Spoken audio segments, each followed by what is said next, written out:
Okay, so first thing I'm going to do is call. Well, actually, who all do we have here? Do we have a quorum? 1, 2, 3. We only have a quorum. That much is true.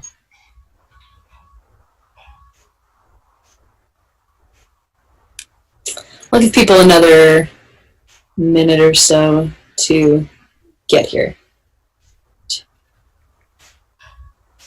Is Jay missing? Jay and Donna. I saw Donna earlier. I saw her name up there anyway. Briefly.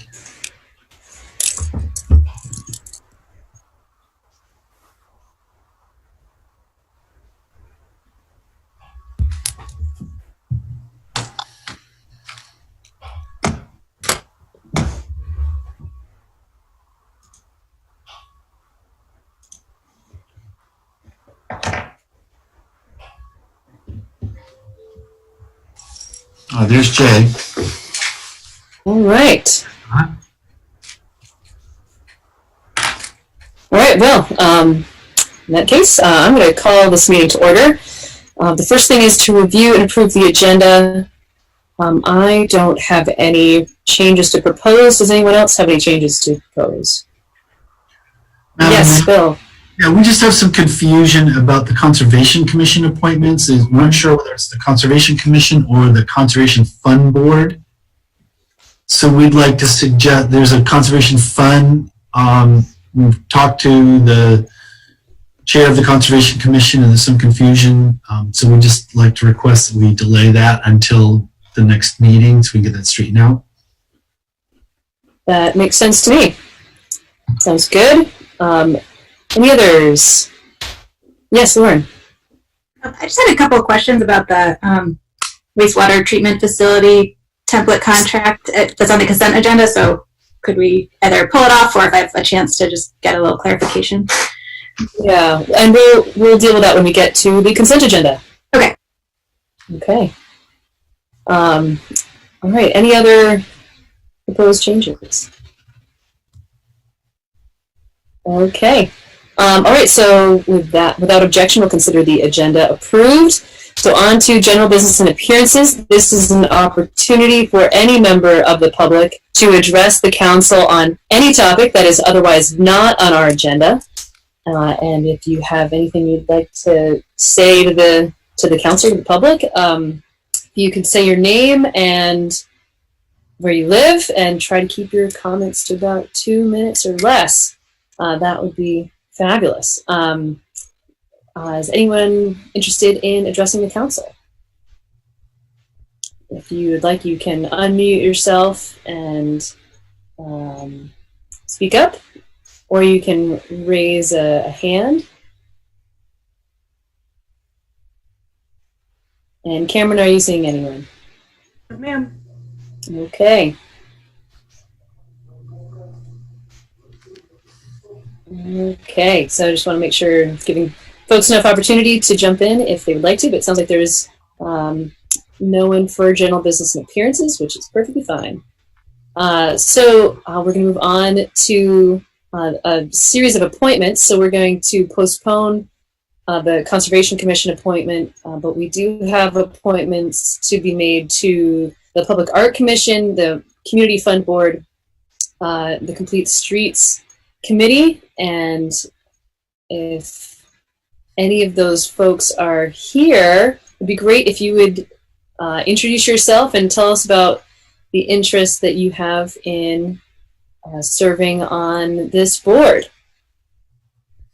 So we're looking for Jodie Brown, Chris Kaufman, or Merrick Moden. Any of those folks with us?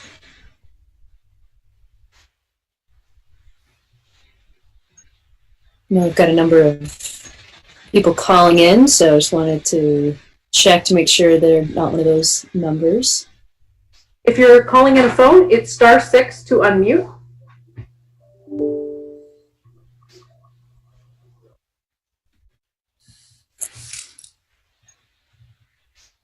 Okay.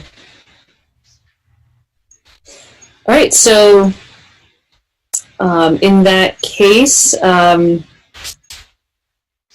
Do we have a motion? Jack, go ahead. Pursuant to 1 VSA Section 313A3, I move that we go into executive session to consider the appointment of a public official. I'll second. Okay, so a motion and a second. Any further discussion? Yeah, Madam Mayor, did you want to Yes. consider each of these separately or all of them together?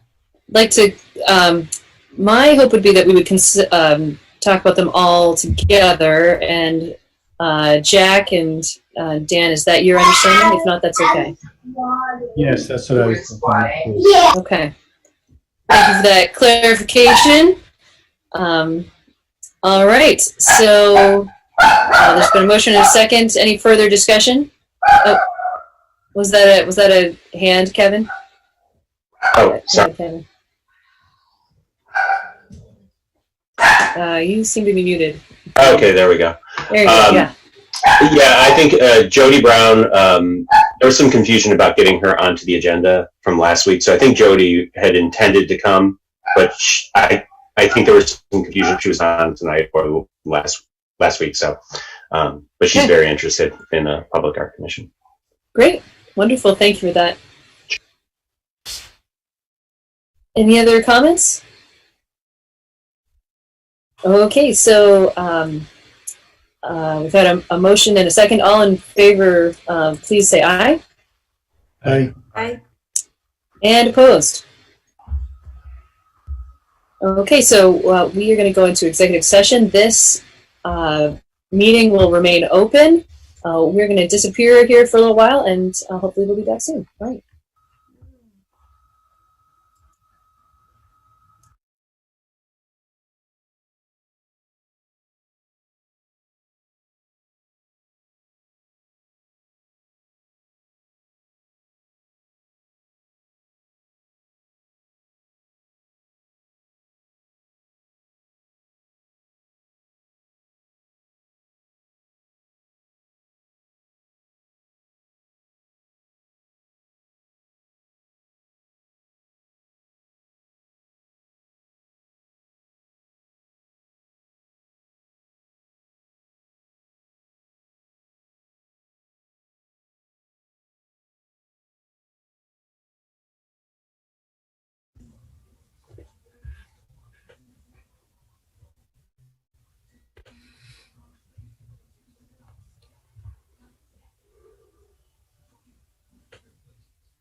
Is there a motion to come out of executive session?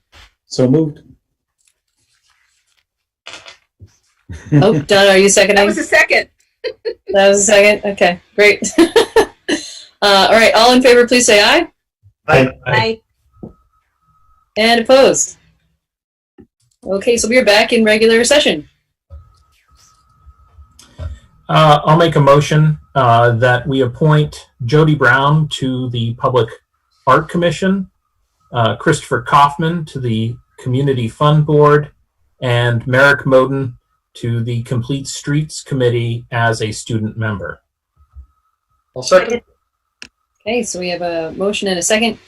All in favor, please say aye. Aye. Aye. And opposed? All right. Thank you to all those who stepped up. We're so grateful for your work for the city. All right, so I think we're ready to move on to the consent agenda. And Lauren, do you want to pull an item?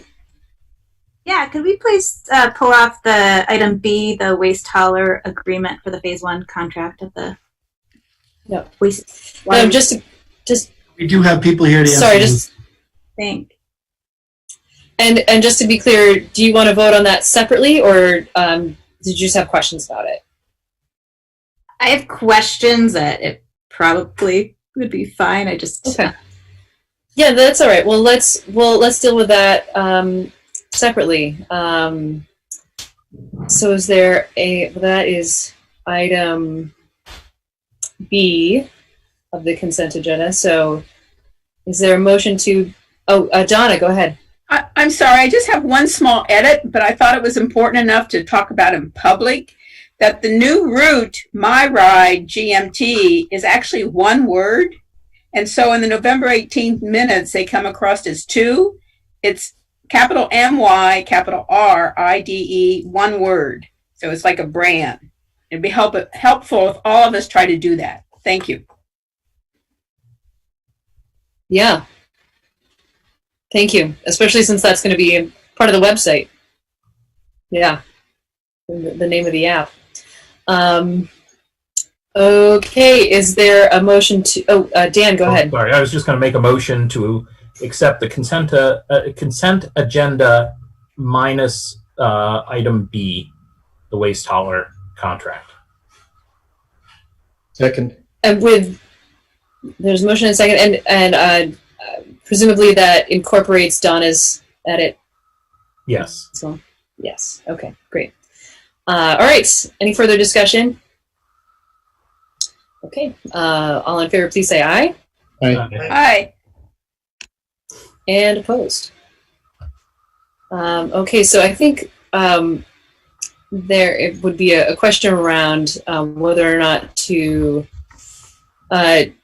take up item B now. And I guess my question is, Lauren, do you have lots of questions, or what's your estimate there? Well, trying to get some clarity on particularly how this relates to the PFAS discussion we had a couple months ago. So I don't think it will take long, but I guess it depends on the answers, maybe. Well, because we have other members of the public waiting for now, let's put that. I'd actually like to put that after the Stevie HHH presentation, which I realize puts our staff on a little bit longer, but yeah, that's how we're gonna roll right now. Okay, so John, you have an item on town meeting day, legislative changes. Go ahead. Whoa, sorry, I'm so dark. Just wanted to give you all an update and maybe ask for something. And God, it's so dark. I don't mean to be so creepy looking. There. So there was a meeting the end of last week that me and a couple other clerks were in with House and Senate Government Operations Committee. Jim Condos and some of his staff were there. There was a representative from the governor's office. And everybody was talking about, what are we going to do given that the COVID situation is still the COVID situation? on town meeting day for town meeting day elections. So the idea was to put together a non-controversial bill that could basically fly through the committees and be on the governor's desk by the end of the first week of the session, which would be a land speed record. But I think they're going to do it. Now, there's a couple things that are going to be in there, and I just want to real quick tell you all what's in there and what I think, and then I guess ask for permission to be empowered to make changes on the fly should they become necessary. The big things are that towns are going to be empowered, if they so choose, to do another all-mail-in election. Now, what that really means is that we don't have a choice, because all it's going to take is a few towns to do it, and the expectation will be on all towns to do it. So, you know, good thing, bad thing. There's arguments to be made either way. It's fine with me, but it does mean we're going to need to do it. Then the other thing was an option to actually change the town meeting election day. For this is in particular because the problem with their turnaround, especially if you're talking an all mail-in election. I keep wanting to say all mail election. That's just all wrong. Would be to try to spread out that filing deadline, because right now the filing deadlines, particularly for candidates, would allow, if we get the ballots printed, get them there, mail them out, 2 weeks maybe for voters to turn those around and get them counted. And the crunch for town offices to actually do that and to count them and to get them in would be extremely high, especially given the fact that all mail-in elections boost turnout to the highest common denominator. So instead of general election here, municipal election here, general election, municipal, they all go up to that general level. So we're all probably looking at record turnouts for town meeting day for all of the towns that do the mail-in. So what they're going to do is empower towns to make that decision. Now, obviously, with such a short time frame, any kind of decisions like that are going to have to be made on the fly. And bringing together a meeting just might not be practical in order to give people warning. So I'm hoping that you all can empower me to work with whatever tools are given to me by the state to make this happen. Having said that, honestly, it terrifies me a bit, but given that it's likely, it wasn't promised, but it was largely assured that local municipalities are going to have some money to cover this stuff from the governor.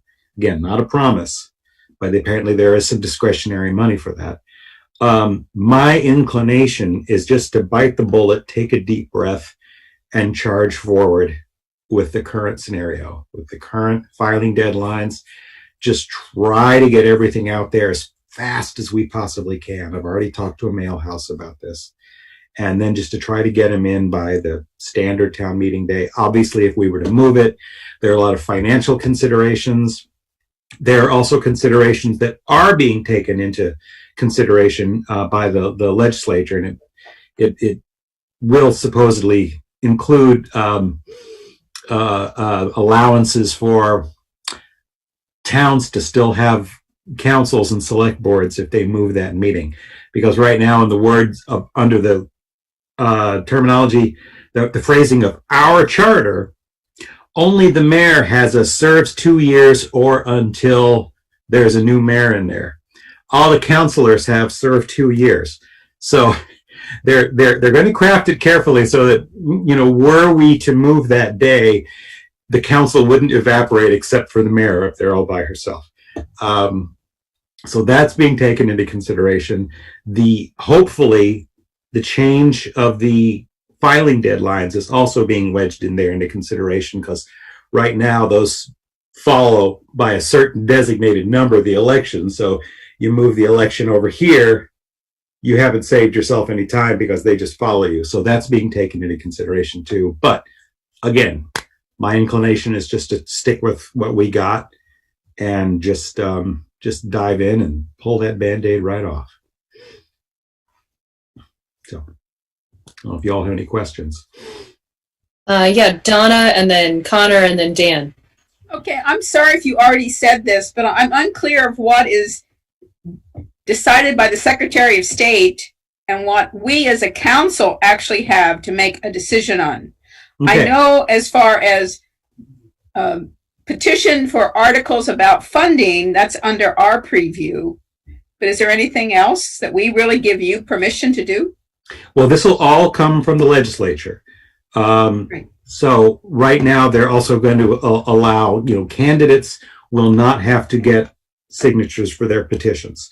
For a number of reasons, ballot petitions will still have to get the signature requirement.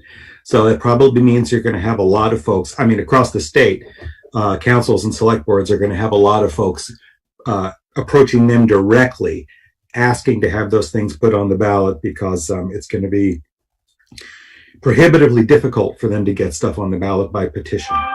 But you alluded to asking the council to give you permission to do something. Yeah, that was the next thing. What I'm hoping the council will do is, any changes that can be made, to make them, if they make sense to be made, we would basically have to call a separate meeting and get together and vote on them.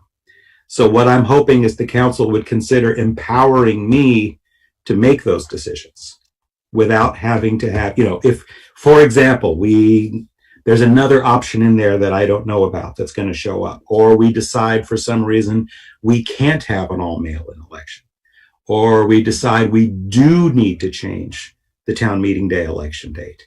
Those are all decisions that the legislature is going to give us the freedom to enact, but they could only be enacted, as I understand it, by a vote of the legislative council. So if there's, we're talking matters of weeks. So if there's a decision that needs to be made to change a deadline, to change an approach, that has to be made within a week, and we can't get together for a week, week and a half, what I'm just saying is that that's problematic. And it would be helpful if you all are agreeable, if you would consider passing a motion to empower me to make those decisions. Obviously, I can at least informally consult with everyone. Thank you. Connor, go ahead. Don, is there any talk about making the signature requirements maybe electronic for the petitioning ballot items on? There is talk, and it's too problematic for a number of reasons. There's electronic and there's electronic. What format? What vendor? Does email count? What's tested and what isn't? So that is unlikely to be on there.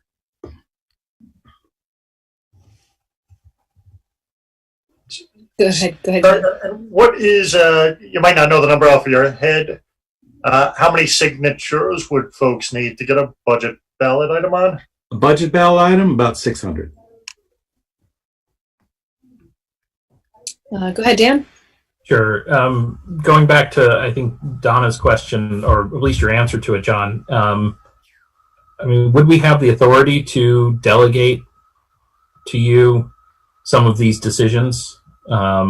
Obviously some of the deadlines, I don't know if we could necessarily vote in the abstract about it.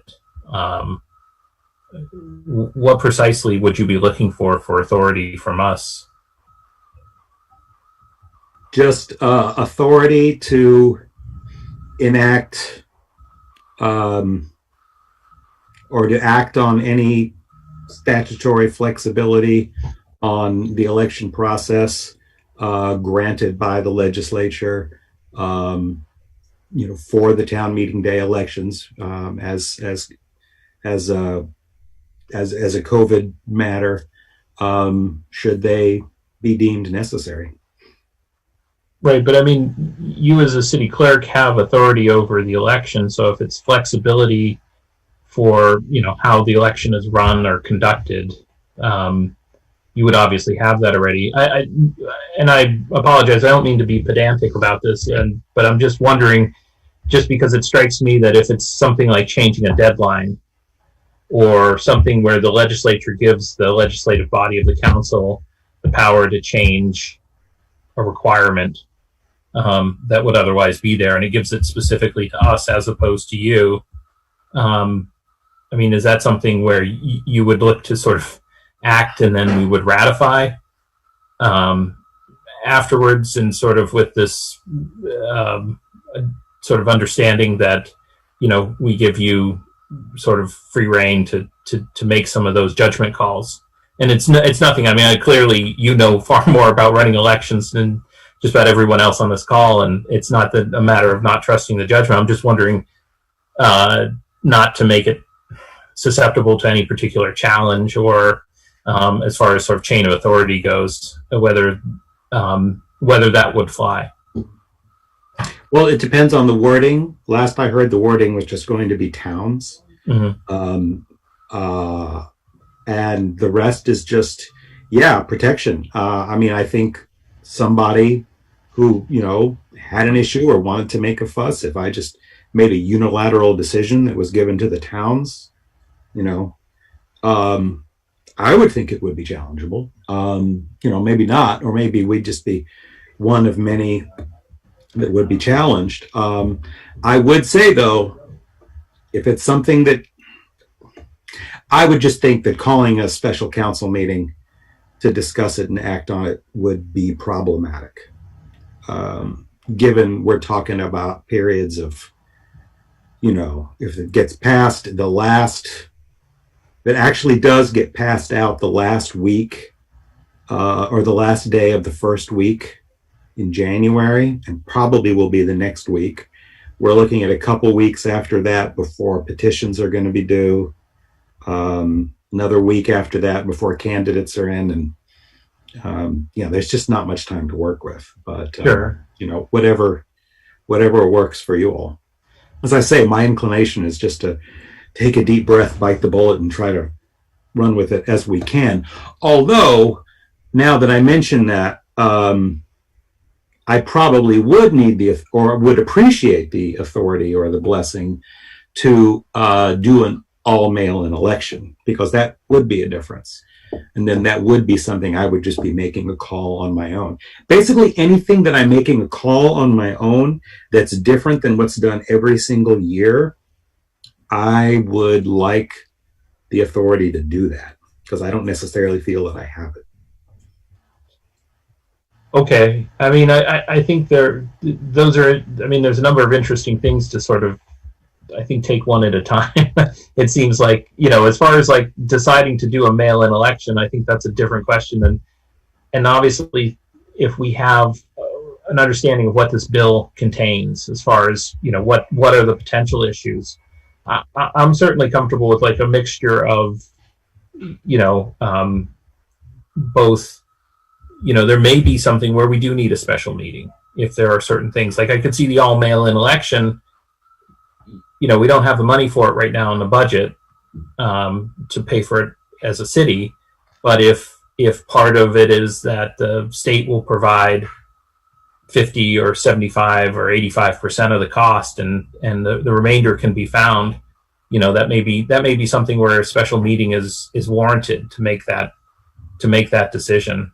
And then some of the issues might just simply be ratification, you know, where no matter, sort of to cover the authority question, if you make a decision and then we just ratify it, that takes care of that authority issue.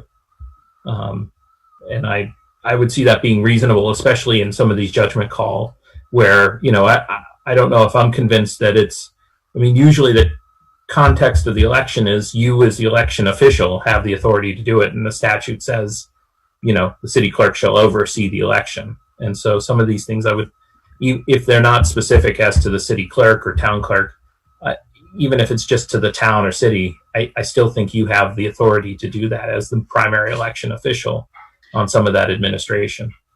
Well, if you're feeling that the options are, let me do it because I have the authority and don't worry about it, or give me the authority to do it, but in the context of a special meeting and ratification, obviously I prefer to go with the former.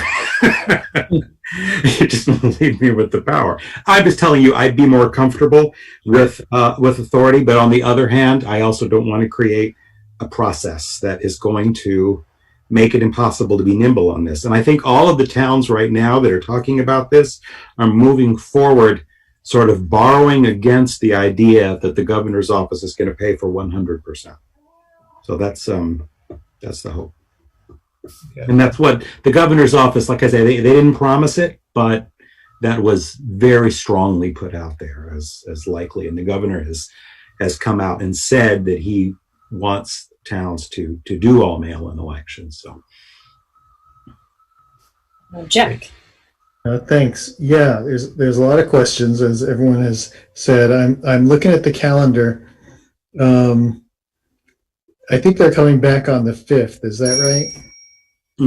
That sounds right. It's the Tuesday of the first week. Yeah. And so conceivably, if something is passed and enacted by the 8th, we have a meeting on our calendar on the 13th, the following Wednesday. So that's not a tremendous amount of delay.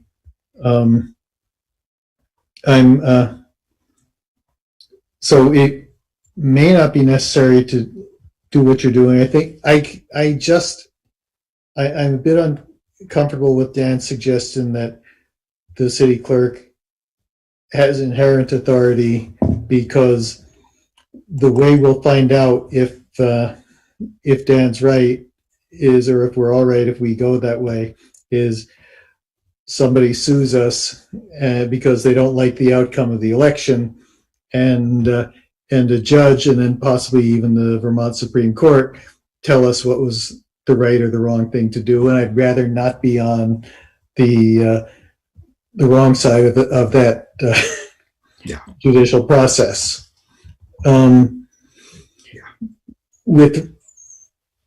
So things like setting the date of the town meeting and setting the dates for filing candidate statements or petitions. Those seem to be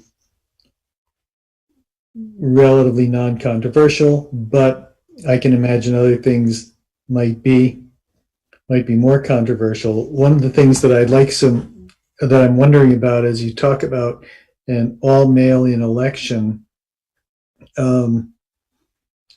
are you really suggesting that the election might be City Hall is closed on town meeting day? And No. What we did in the general, exactly okay. the same, and what's done in Oregon, Washington, Utah, Colorado.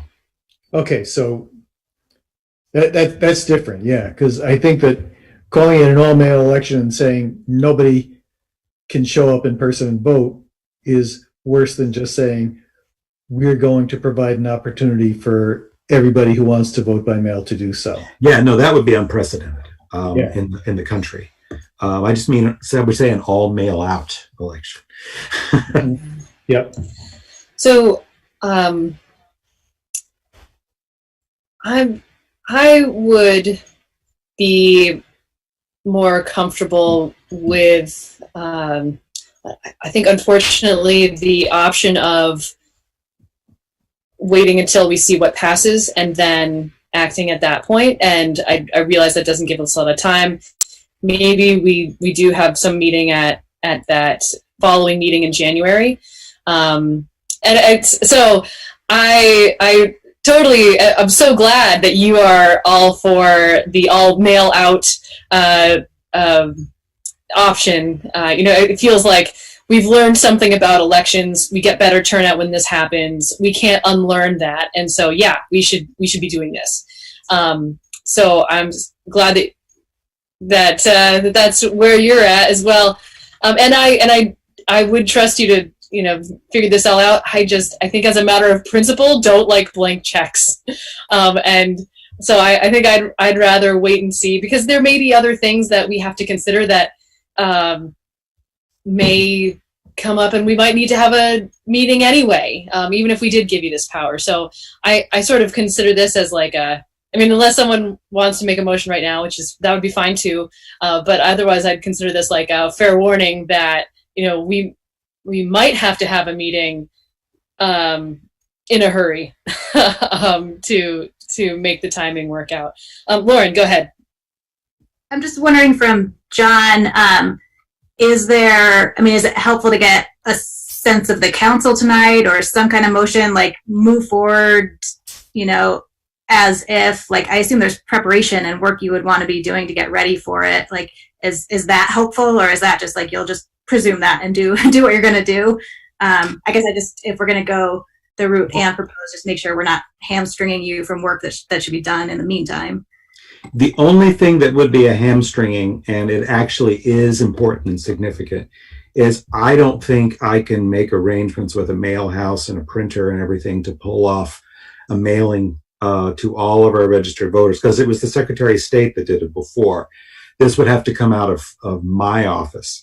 And I think waiting until the 13th before knowing if I can pull the trigger on that would be very possibly prohibitively difficult. And I might be coming back to you then asking us to change the election day.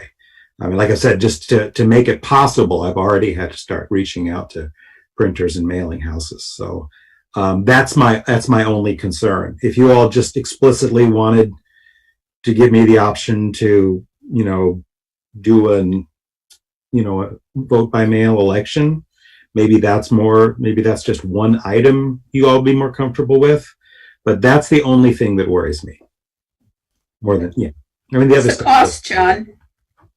If we did it all, I'm still working that out.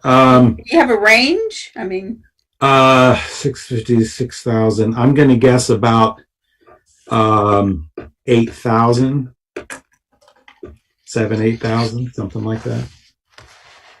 That's not a guess. I do have some information, but that's what I'm thinking. and did you have a count as to how many of the mail ballots never showed up? You mean never came back? Yeah, never came back, weren't used. Well, let's see. Our turnout was upwards of 80%. So I mean, I could do some quick math if you wanted me to pull up that program. What was it, about 56? So we probably had about 1,400 that didn't come back total, and that includes voting on election day, actually. And Yeah, that was my other question. 700 Yeah, thank people you. on election day, yeah. That's helpful. Okay, there were a few other hands that went up. One still wanted. Yeah, Dan, go ahead. Sorry. I support the idea of mailing out the ballots in a similar fashion to what we did for the general election that we just did, because I think it does encourage higher voter turnout and participation, which are good things. I am concerned about the same thing the mayor expressed, and really where my questions were going to, which is, the idea of writing a blank check. If, you're the presiding officer of the election by statute, and I think there are certain things you can do in the administration of it that don't need our approval, but whether or not we will, if you're looking for authority to sign like a contract with a mailing house to mail out these, which it sounds like kind of what you are at this point, I think that's really more of a money question than anything else, is whether we would have, because that's the risk we bear, is that the state doesn't come together for whatever reason, good, bad, or otherwise, and pass this bill and give us the authority, give us the money to fund this local election, and we find ourselves on the hook for the cost of mailing these ballots out, which actually raises another question. John, is it your understanding that if the legislature doesn't pass something for whatever reason, that you still have the authority, we would still have the authority as a town or as a city to mail out ballots in the same manner that the Secretary of State did this fall? I don't really know. That was something I know that we had talked about doing for the next year. So I figured that gave me a little time to do a little research. Coming up so quickly like this, I don't know. I really don't. I think probably, my gut tells me there is nothing that would necessarily stop us from doing it. It's not like changing the deadlines or the date or, the rules for being open on election day. It's nothing like that. But honestly, I don't know. And I think there's some fuzziness about that in general. I think given that the legislature wants to specifically empower towns to do this or not, that might be an indication right there that we don't have that authority. Otherwise, why make it explicit? Right. And whatever is not granted to the towns is not given. It's not as if we have liberal interpretation of our powers or inherent powers. If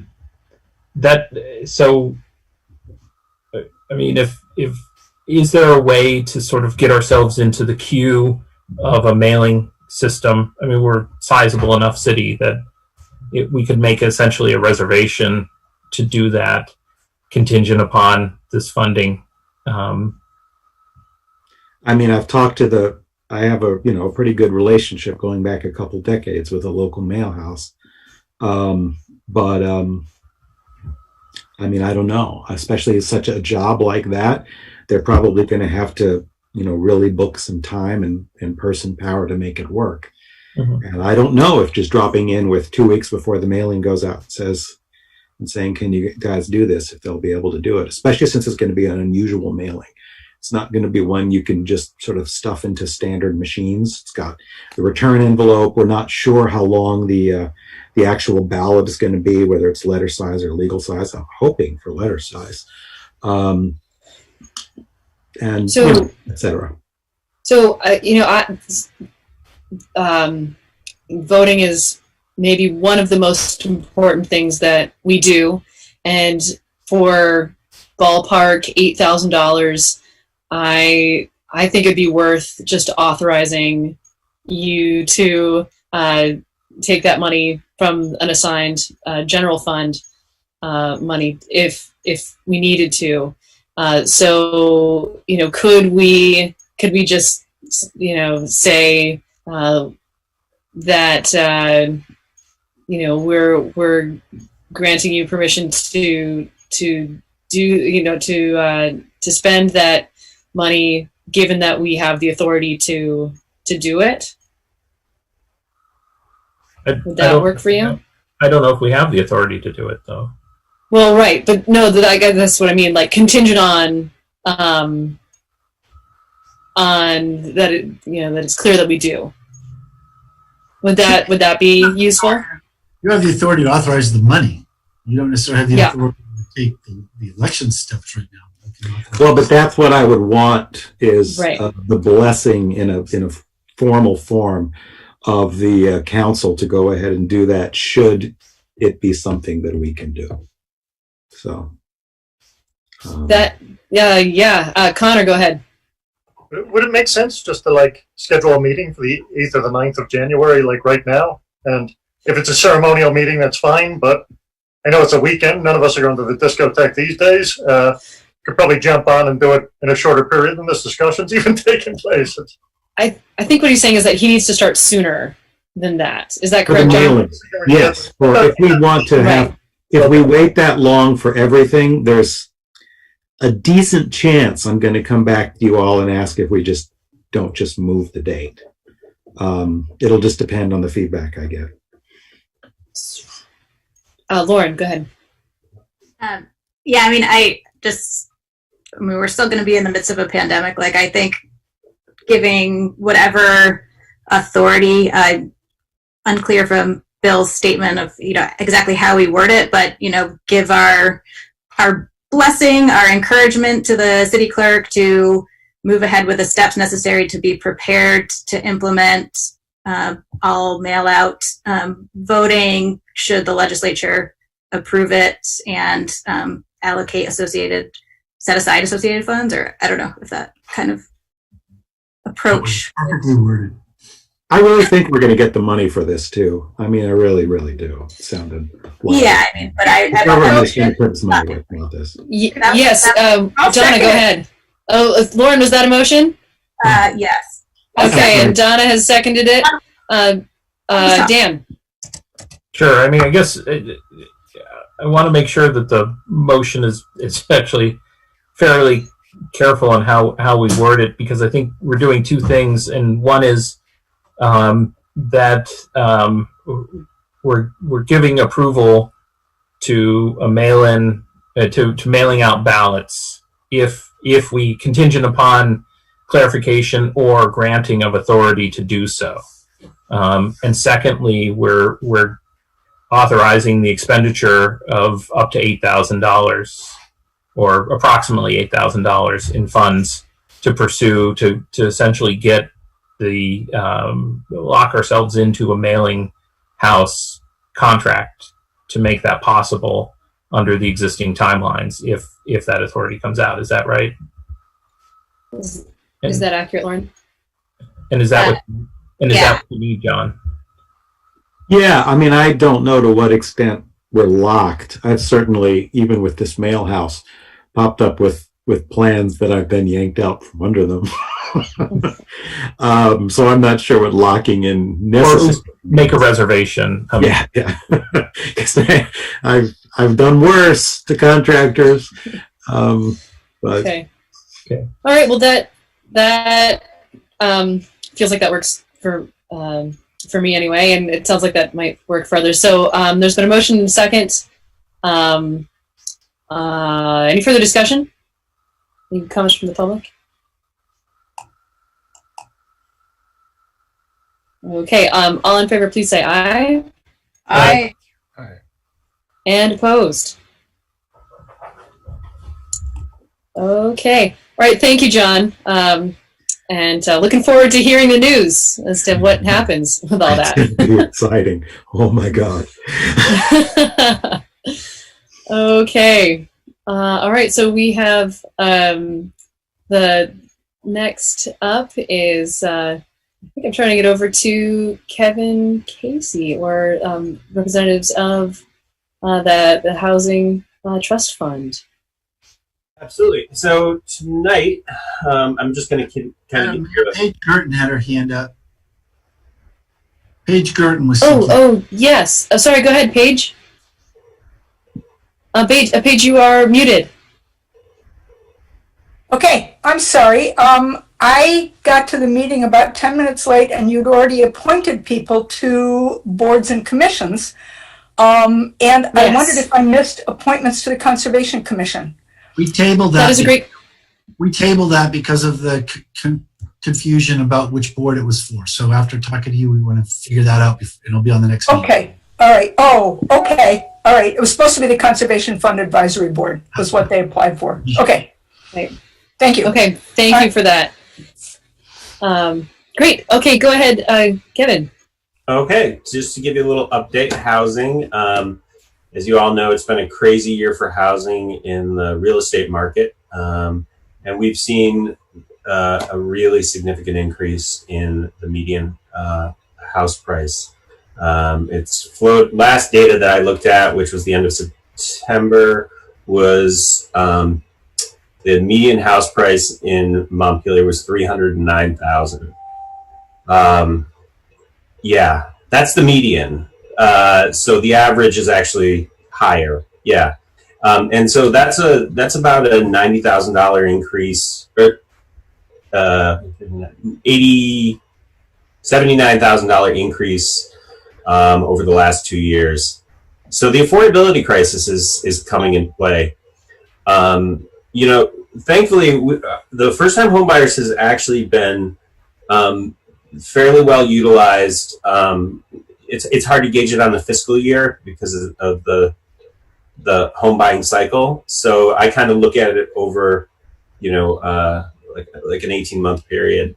And we've moved quite a few, and some of the paybacks have come back, about 6 or 8, I think it is. Let me pull it up. We have 7 7 new homeowners in town. And, you know, it's encouraging that they were able to get in. But again, you know, it comes down to a function of supply. And then, you know, on that front, you know, just as an aside, we're kind of flipping over to the accessory dwelling unit program. That started out really strong.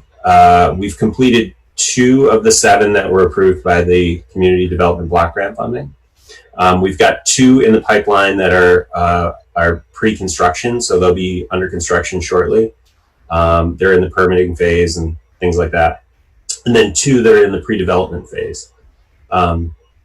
That's an exciting program because it does create affordable housing at arguably the lowest amount of money than any other program.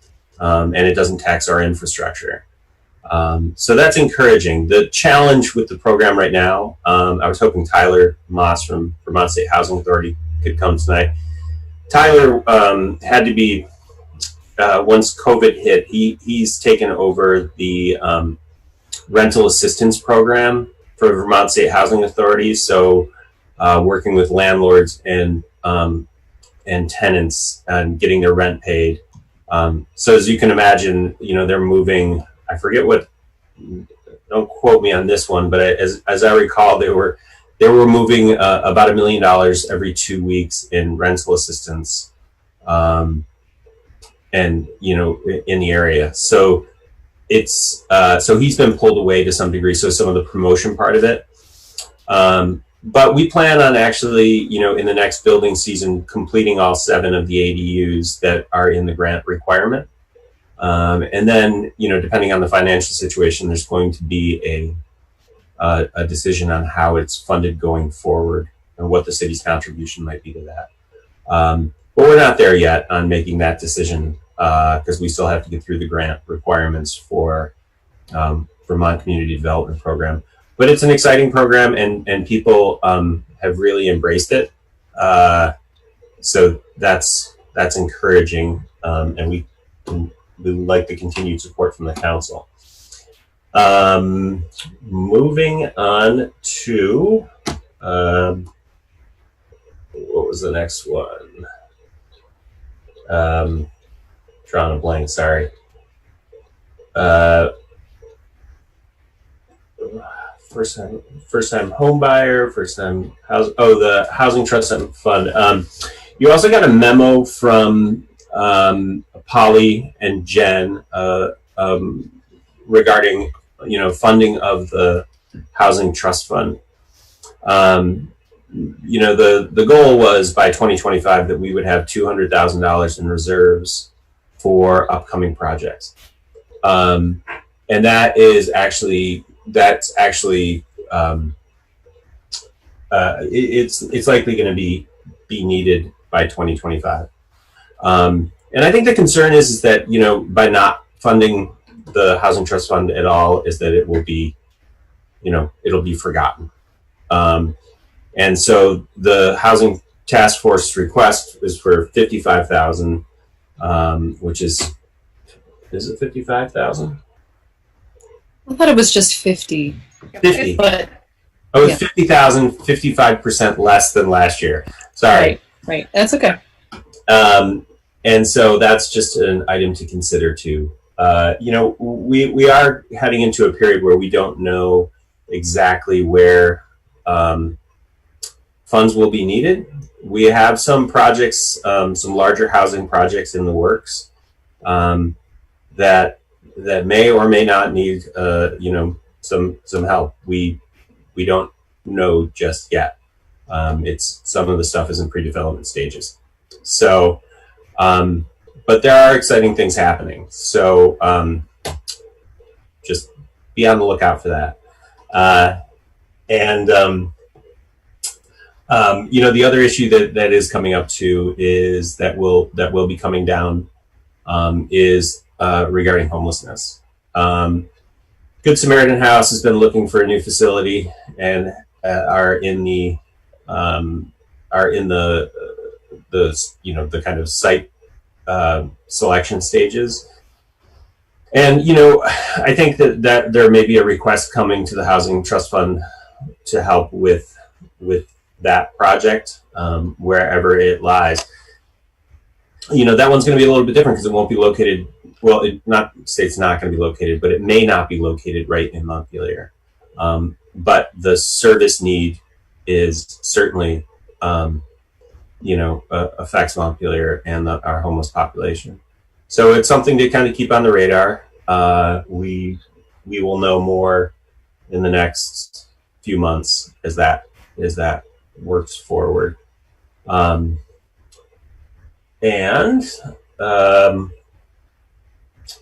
Let's see.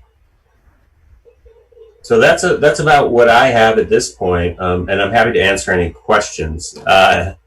You know, it's been an interesting year for housing. Yeah, agreed. And not exactly expected. No, and to be honest with you, you know, on multiple levels, the market, the sales market, was actually really surprising to a lot of people.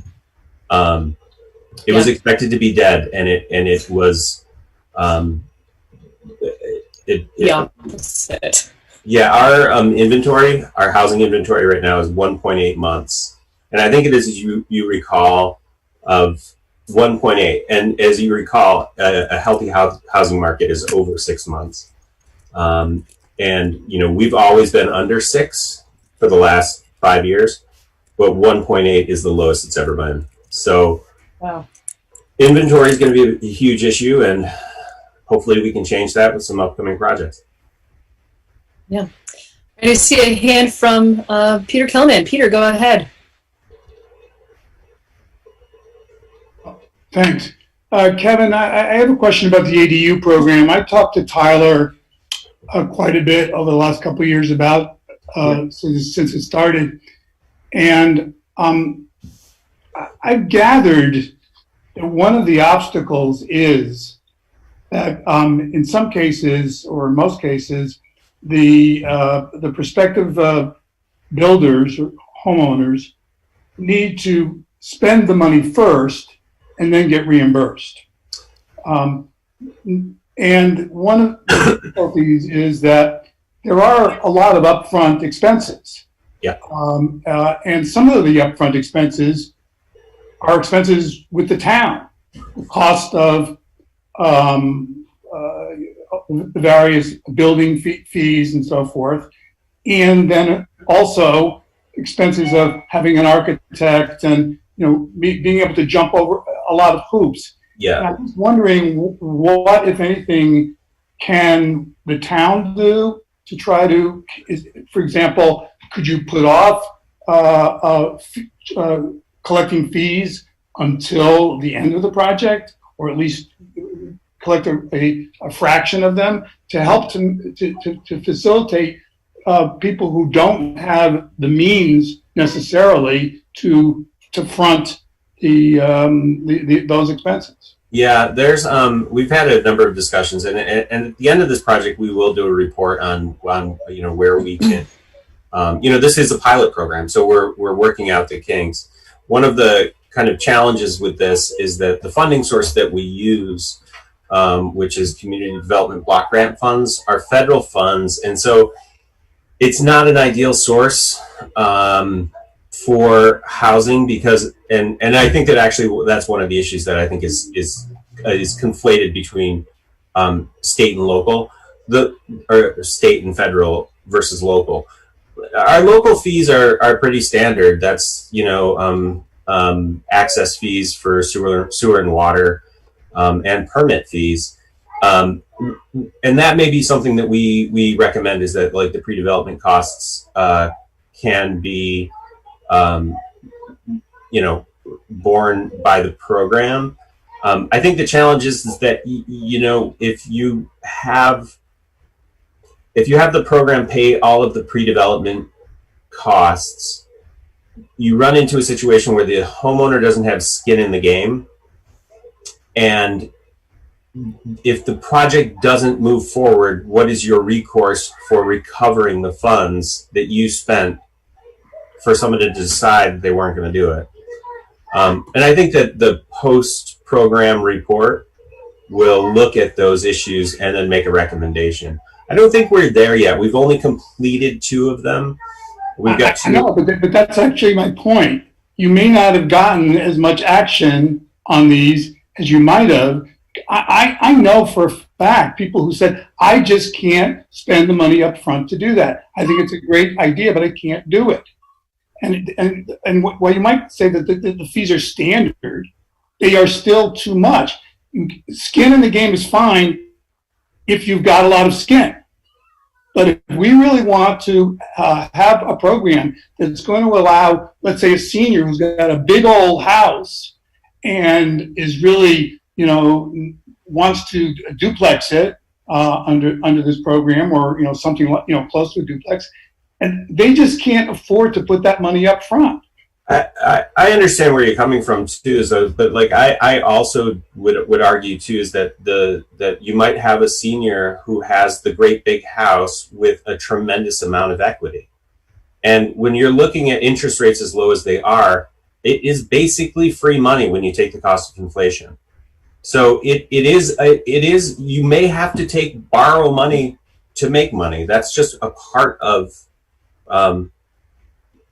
that's just a part of being a landlord. And there is a part of it too, which is that we want to ensure that that people who are going to be landlords are prepared for ongoing costs. We don't want to run into a situation where we put in ADUs where the person is completely underfunded and a furnace breaks and they don't have the ability to fix it. And now we've got not only a homeowner, but a tenant who are cold in the middle of January. There is a part of this, which is this is not a program for everyone. This is a program for people who want to do it, who understand that it will cost money, but that by funding this, we are funding affordable housing because we're ensuring that those units are affordable. And so, if somebody just wants to rent a unit at market rate, more power to them. They can. And we would still encourage that. But if they're using these program funds, then we just have to make it work within those parameters. And like I said, Peter, some of those critiques may be addressed in the post-program report. This is still a pilot, so these things are being worked out as we go. I certainly hope they'll be addressed in the post. Program report, but I also think that the program, frankly, up to this point, I think 7 possible is not a great record. You really only have 2 that are really going. Put it into perspective, Peter. I think with a little more coaching and put it into perspective. So I'm going to interrupt you both and say, so usually we don't do like back and forths. So the idea would be if you have suggestions and critiques, awesome, and then having a response that works. Peter, if there's other thoughts and ideas you have. I'd give you sort of one opportunity to say, like, if you have any final thoughts, Peter, go ahead, and then I'm going to let Kevin, you go ahead, and then I'm going to give some other folks a chance to speak. Kevin or Peter, you're looks like you're declining to say anything further. Is that correct? Okay. Mr. Kilman, can I get you to state your address or your district for us for the record? 6 Mountain View Street, District 3. Thank you, sir. Okay. Thank you. Okay, other thoughts or comments from council or the public?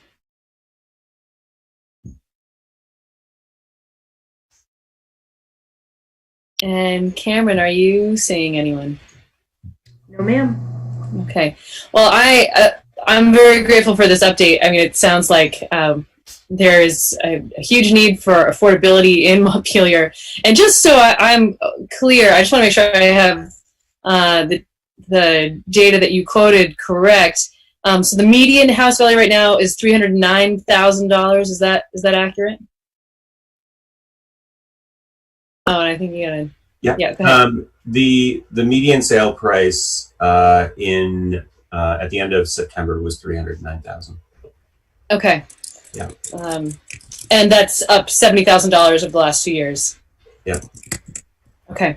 And just wanted to add one thing about housing growth. Yep. You know, when we talk about low numbers like 2 or 3 in a year, it's also putting it into perspective is that when we look at projects like the French Block, that took 10 years for 18 units. Yeah. Taylor Street took a fair amount of time for 30 units. So when you average it out, when you're doing 3 units a year for one program, that doesn't include market rate or anything else, you're making progress. It's not huge, but it's incremental, and that's where we're going to get. That's how we're going to get the housing stock we need, is incrementally with the big projects. Thank you. Thank you. Sure. I'll just say for myself, in regards to the amount of money that the housing task force. Actually, to be fair, I think we should probably have the conversation about the money for the housing task force. We should have that together in the budget conversation. I think that's probably where that belongs, like having that conversation together with all the other elements that are at play. But thank you for that update. Sure. Any other questions, comments? Okay. All right. Well, thank you very much, Kevin. And I think we're going to be talking about that funding in a little bit here. But moving on to the Social and Economic Justice Advisory Committee, I know I saw a couple representatives from that group here. Wonderful. Shayna and Jeremy, you're both on the committee, if I'm not mistaken. And I know, I think I saw Michael Sherman as well. So I'll turn it over to you to tell us about this. Yeah, thank you so much for having us. I'll just start off by just reminding the council and attendants about the Social and Economic Justice Advisory Committee before handing it over to Jeremy to share more about our tool. So my name is Shayna Casper. I live on Kent Street, and I'm the chair of Montpelier Social and Economic Justice Advisory Committee, which was formed a few years ago by the City Council, recognizing the historical and ongoing systems and structures of racism, sexism, heterosexism, classism, ableism, and other forms of injustice and oppression. And so we were formed to assist the council in addressing and reshaping these systems and policies and practices that perpetuate these barriers to social, economic, and racial justice in our community. And so while the Social and Economic Justice Advisory Committee, CJAC, does not have any organizational opinions about the proposed fundings and funding cuts to community service-related groups, we have developed this tool that I believe was sent to you guys 2 weeks ago to address equity issues during these really difficult deliberations. So I'll hand it over to Jeremy to walk through the tool. Great, thanks, Shayna. And good evening, everyone. Happy to be here. So what I want to do just very briefly is to kind of give you an overview of the tool, as well as some recommendations of how we imagine it could be used by you. And also end with an example that another committee member and I ran through, just by way of showing you how it could work in your deliberations.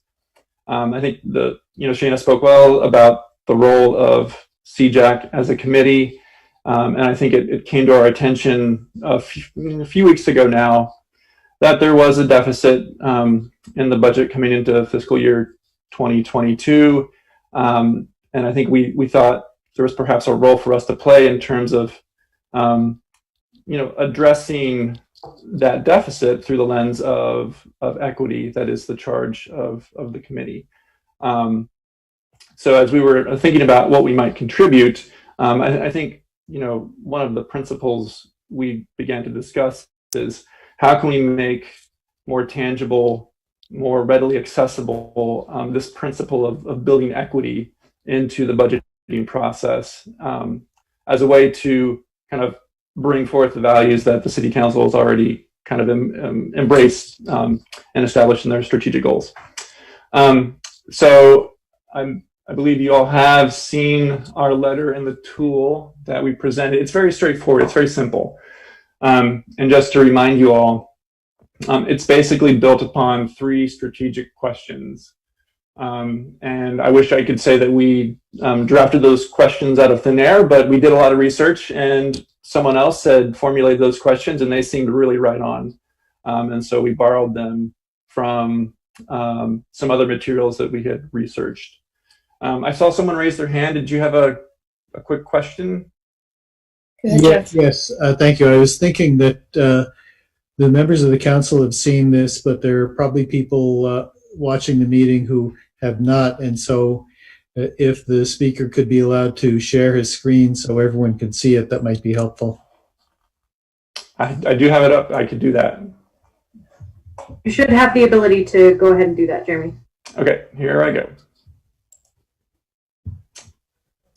All right.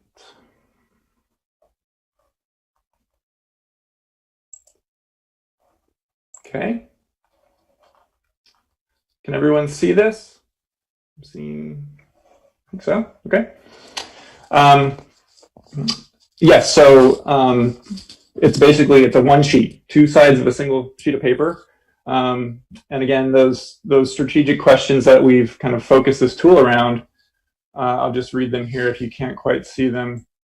The first question, what are the social, economic, and racial justice impacts of this budget decision on a marginalized population in our community? The second question, who will benefit from or be burdened by this particular budget decision? And the third question, what strategies are there to mitigate any unintended consequences of this budget decision? And if no strategies exist, how will you create them?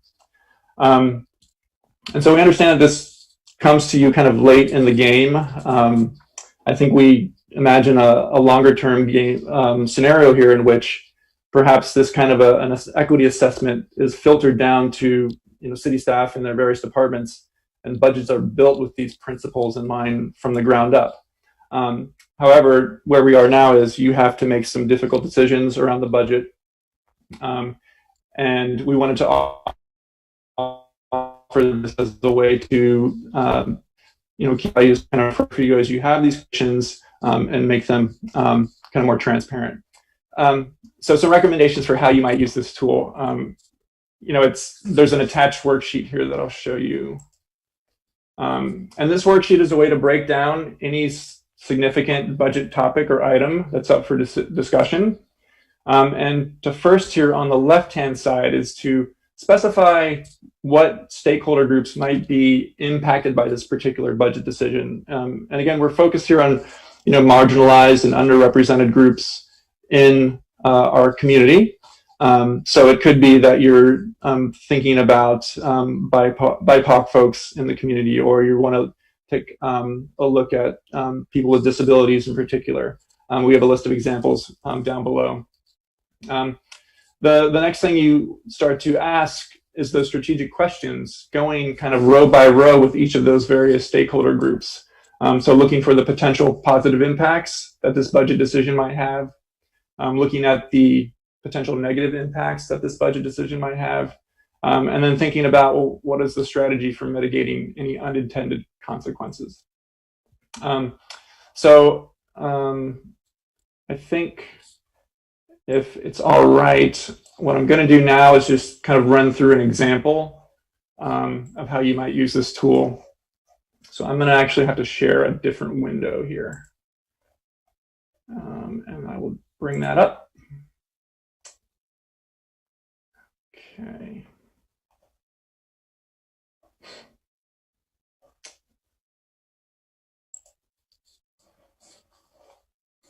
Okay, here we go. Right. Oops. Okay.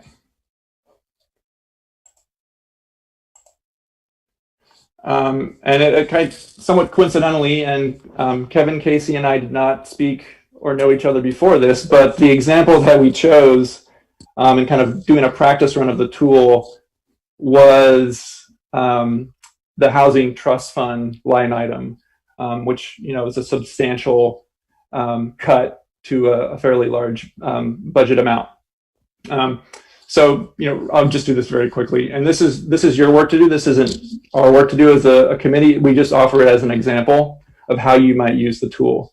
So for the purposes of the Housing Trust Fund, who are some impacted stakeholder groups? Well, certainly people with no or low income would be impacted by this particular budget cut. Are there any potential positive impacts? Well, you would think probably not. One possible potential positive impact here might be that the property tax rate stays flat or decreases because of a reduced budget amount, and that could perhaps stabilize rent or housing costs. But move over to what are the potential negative impacts? Well, clearly, perhaps less availability of affordable housing in Montpelier. Some people in that no or low income bracket may be pushed into homelessness, therefore being pushed into unsafe or unhealthy living conditions. And then what is the strategy for mitigating unintended consequences? Well, perhaps we could fund other local organizations that provide services for folks in the low and no income bracket that would kind of offset some of the potential harms of a decrease in affordable housing. So I'm not going to go through every row here, but I hope you kind of get the sense of how this worksheet might give you something a little bit more structured in terms of the conversation around looking at potential positive, negative impacts and who is impacted. So I'm going to stop sharing. I'm going to ask if Shayna or Michael have any other thing that I missed. I'm seeing no. And I think, you know, at this point, love to hear any questions or feedback that you have on this. I just want to start off by saying thank you so much for sharing this with us. I'm actually particularly glad that you were able to run through an example with this, because I was having sort of a hard time picturing like that last column. Like, so what, you know, just so having an example to help anchor that for me was really helpful. Mm-hmm. Welcome. Yeah, other thoughts or comments? Connor, go ahead. No worries if you guys haven't considered this at all, so don't feel the need to answer, but the very big question I ask myself, a lot of the time, is, okay, we're in a bit of economic downturn here, and, one person might say, we should raise taxes, right? Because there's a lot of people struggling right now, and, people can afford it. We should chip in a little bit to bring them up.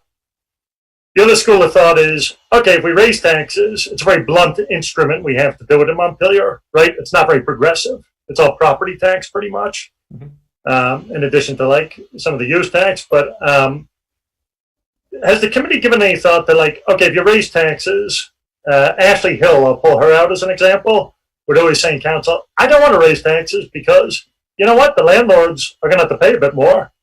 And that's going to trickle right down to the renters, who are going to have to pay more as well. And they're the last people who can afford it.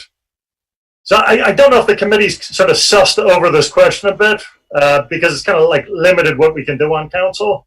And we might consider a charter change at some point. But yeah, I'd love your thoughts on it if you had any.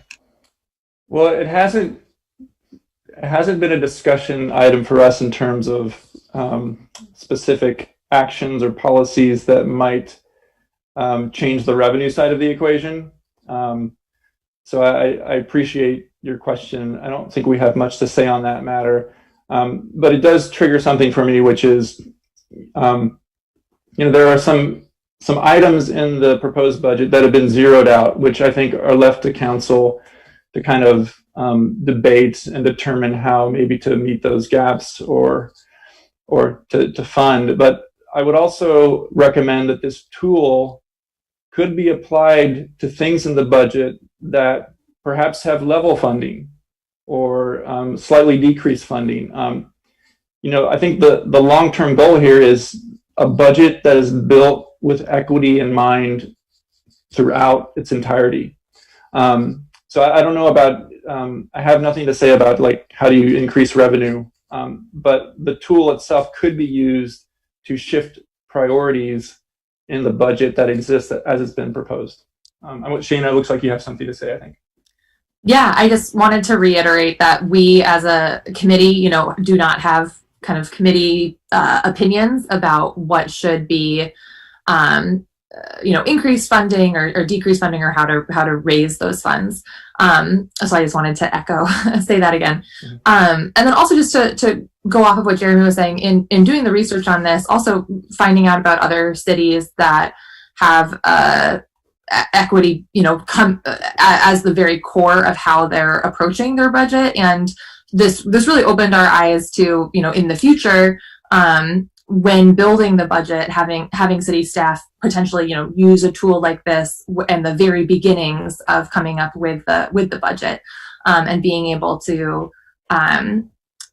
ask these questions, and have some more public discussion about what is being included in the budget and what is given what level of funding to what ends, for the community.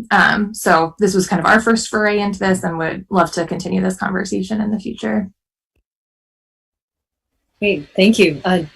Dan, go ahead. Sure. And then Lauren. I'll echo the thanks for drafting this document and bringing it before us. I think it is helpful. I guess one thing that strikes me on the idea of unintended consequences, I don't know if they're necessarily unintended.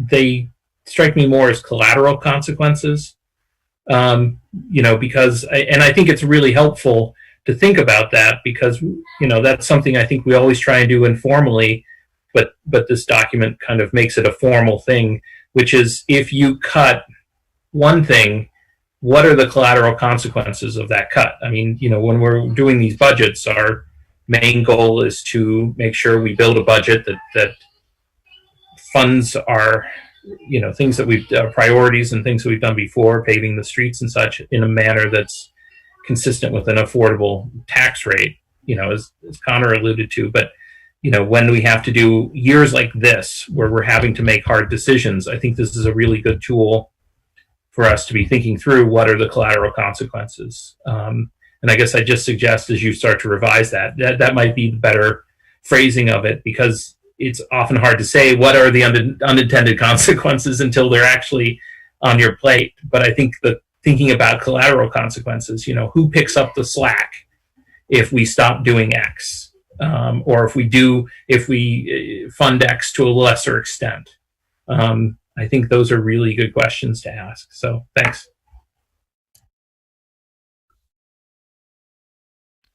Lauren, go ahead.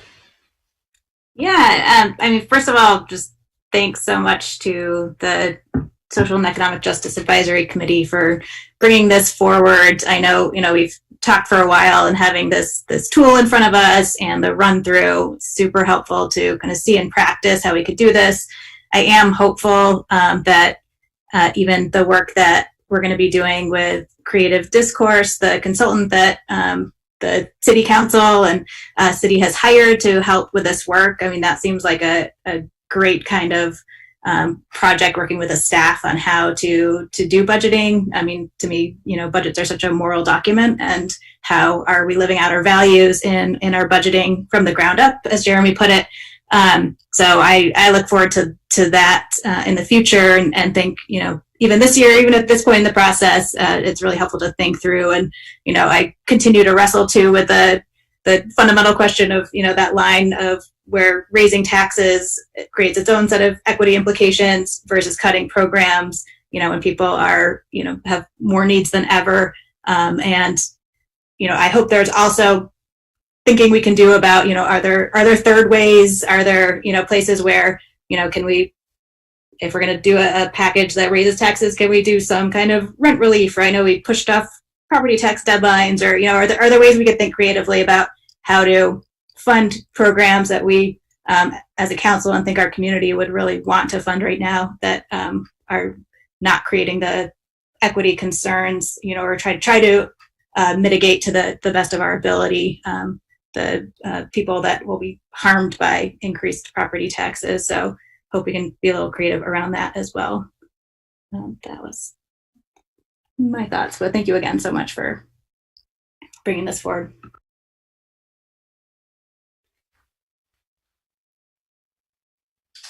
Other thoughts, questions, comments? Right. Well, so at this point, I'm anticipating that we are going to use this document as we go through our budget conversation. You know, that these are important questions to ask ourselves as we deliberate, and actually to have in mind as we're going into the conversation. Which is actually why I wanted to make sure that we had this on the agenda before the budget conversation. So thank you again, and look forward to hearing from you all again sometime. Or just checking in about this conversation as it goes. So thank you. Thank you. Thanks for the time. Yeah. Okay. All right.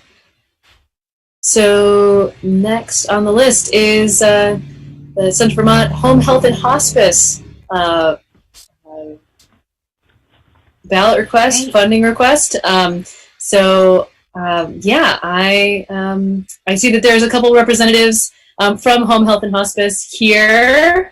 So I'm going to turn it over to you all, unless Bill, there's anything else that you wanted to say about this before? Okay. All right, I'm going to turn it all over to you all. Go ahead. Right. Good evening. My name is Sandy Roos. I'm President and CEO of Central Vermont Home Health and Hospice. I see some familiar faces here. I'm here this evening with some representatives from the organization as well as some citizens of Montpelier. First of all, Kim Farnham is our Director of Development and Community Relations. Mary Kate Molman is a Montpelier citizen, and she's also on our Board of Directors. We have Alex Bogazuski, where Alex, I always carve up his name. He is also a Montpelier citizen and a staff of our organization that plays multiple roles in our work and is pursuing a master's in public health because of his work with our organization. So we're pretty excited about that. In addition, we have Steve Dale here. His dad is on our service, and he is a member of Montpelier, and certainly is extremely appreciative of those services during this time. So once again, thank you for having us and allowing us to present. And I'll be really clear and upfront about our ask. We are asking for a 1-year extension of Montpelier's petition rule due to COVID, and to allow Central Vermont Home Health and Hospice funding request to be a line item on the 2021 ballot in the amount of $23,500. So I have a presentation here to share with all of you. And I believe it was sent to, Bill, Kim Farnham, or who was it sent to? Well, we did all see it. I believe. Okay, Council, so did you see I can go through, Yeah. I can either screen share, or I can just go through and tell you what page I'm on. Whatever's easiest for all of you. Particularly for those who don't have it, I think screen sharing would be best. And Okay. Cameron, does Sandy have permission to do that? Yes. Okay. Yes, I do. Great. Okay, what happened here? Can you see my screen? Yes, we can. Great, okay. Even though we've been Zooming for months now, you just never know. So let's see. So really briefly, our mission, just for anyone who doesn't know, we're a not-for-profit visiting nurse association, and we're full service. We actually care for individuals' prenatal care through end of life. We also are very focused in providing medically necessary home health and hospice care regardless of an individual's ability to pay. That care is provided under doctor's orders, and that is the majority of the care that we provide. So Medicare and Medicaid funding makes up a minimum of 80% of our funding. Certainly, we also have a mission to promote the general welfare of the community with health promotion and long-term care services. Those long-term care services are non-medically necessary services, but they're extremely necessary for individuals that are frail, disabled, or older adults. And it's all those things that allow them to stay in their home that delays and or prevents them from having to go into some form of facility living, such as getting their groceries done, doing their cooking, doing errands for them, doing their cleaning, etc. In addition to that, Central Vermont Home Health and Hospice has really been embedded in community health since the beginning of time, actually through the history that I've gone through. When we took over providing in-home nursing care from the towns, basically it was focused on maternal and child health care and working with children and families and moms having babies. And in addition to doing a lot of community health outreach with regards to clinics, especially vaccination clinics. So this past year, of course, you can only imagine, at one point we were considering potentially getting out of the flu clinic business because you can go anywhere and get a flu shot. You can get it at the grocery store, Walmart, pharmacies. Your providers do robocalls to you to make sure you make your appointments.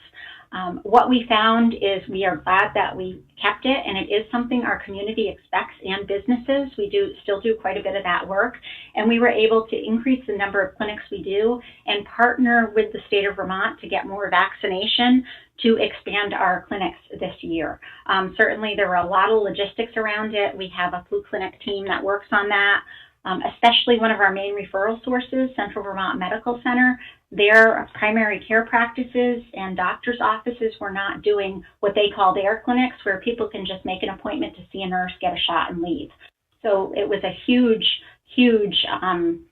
lift for us to really put all that in place. We did it. We came together and we worked with the state and we worked with our partners to make sure those that needed to be vaccinated were vaccinated. And we also worked with the CVMC patient and family-centered team and advocates because certainly they were getting a lot of calls of unhappy patients that couldn't get their flu shot at their doctor unless they had a regular medical appointment and had other needs.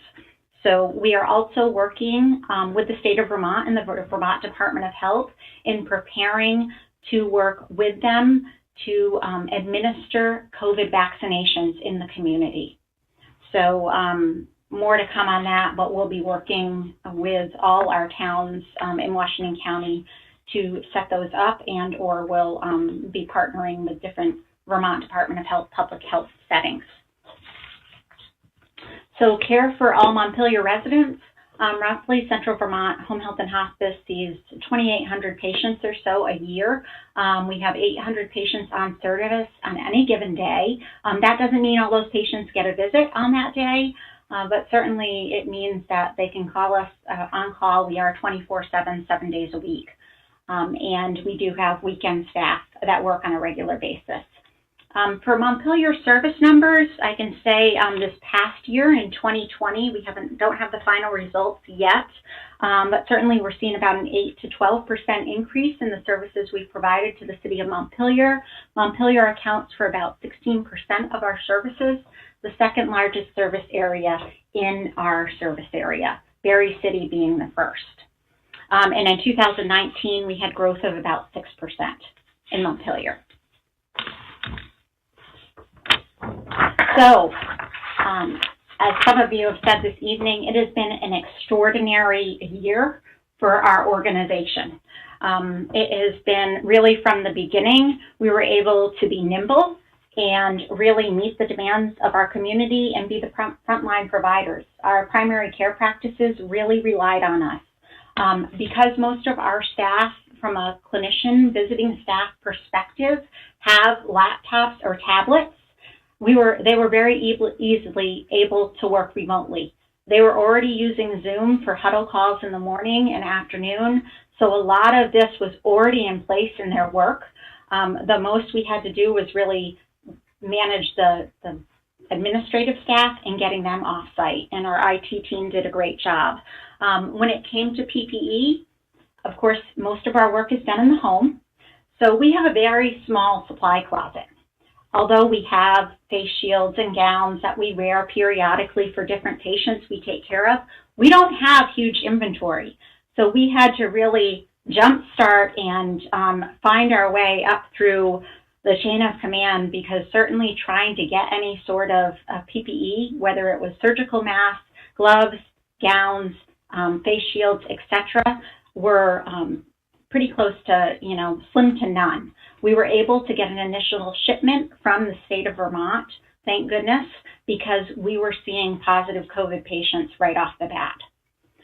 So in addition to that, certainly being nimble, we were very able to pivot very quickly. We were providing face-to-face visits. We had to review all our patients that were on service, all new referrals coming in, because none of our services stopped. Our doors remained open.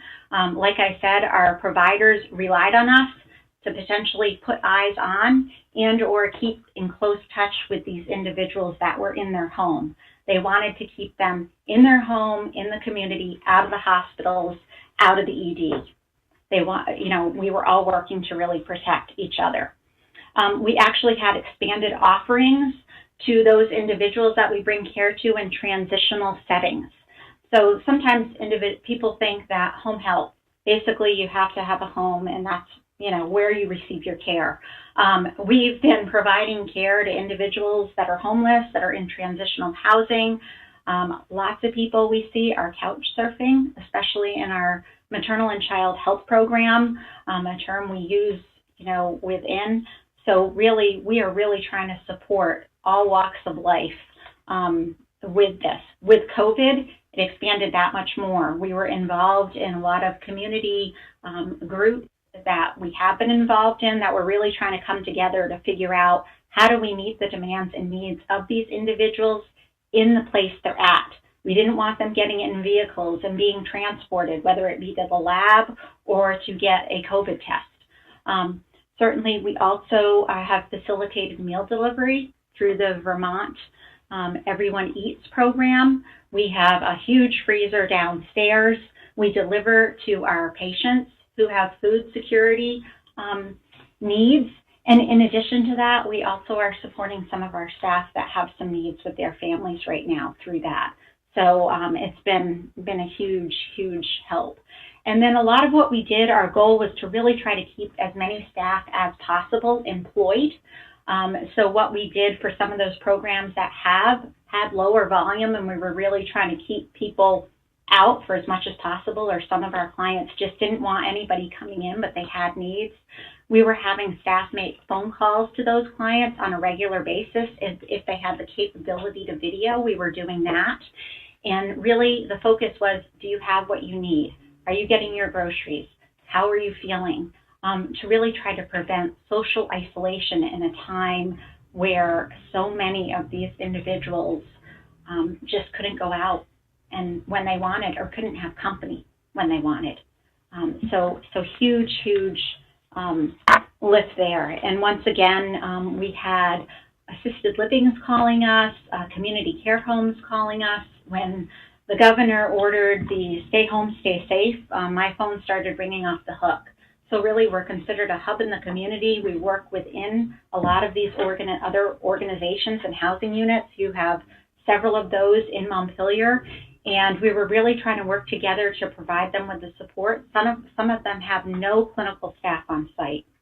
So they were really looking to us to help them with infection control. How do they keep everybody isolated? What PPE should they be using? How should they be doing it? Can we support them in COVID testing? So too, we joined forces with our medical director for physician oversight.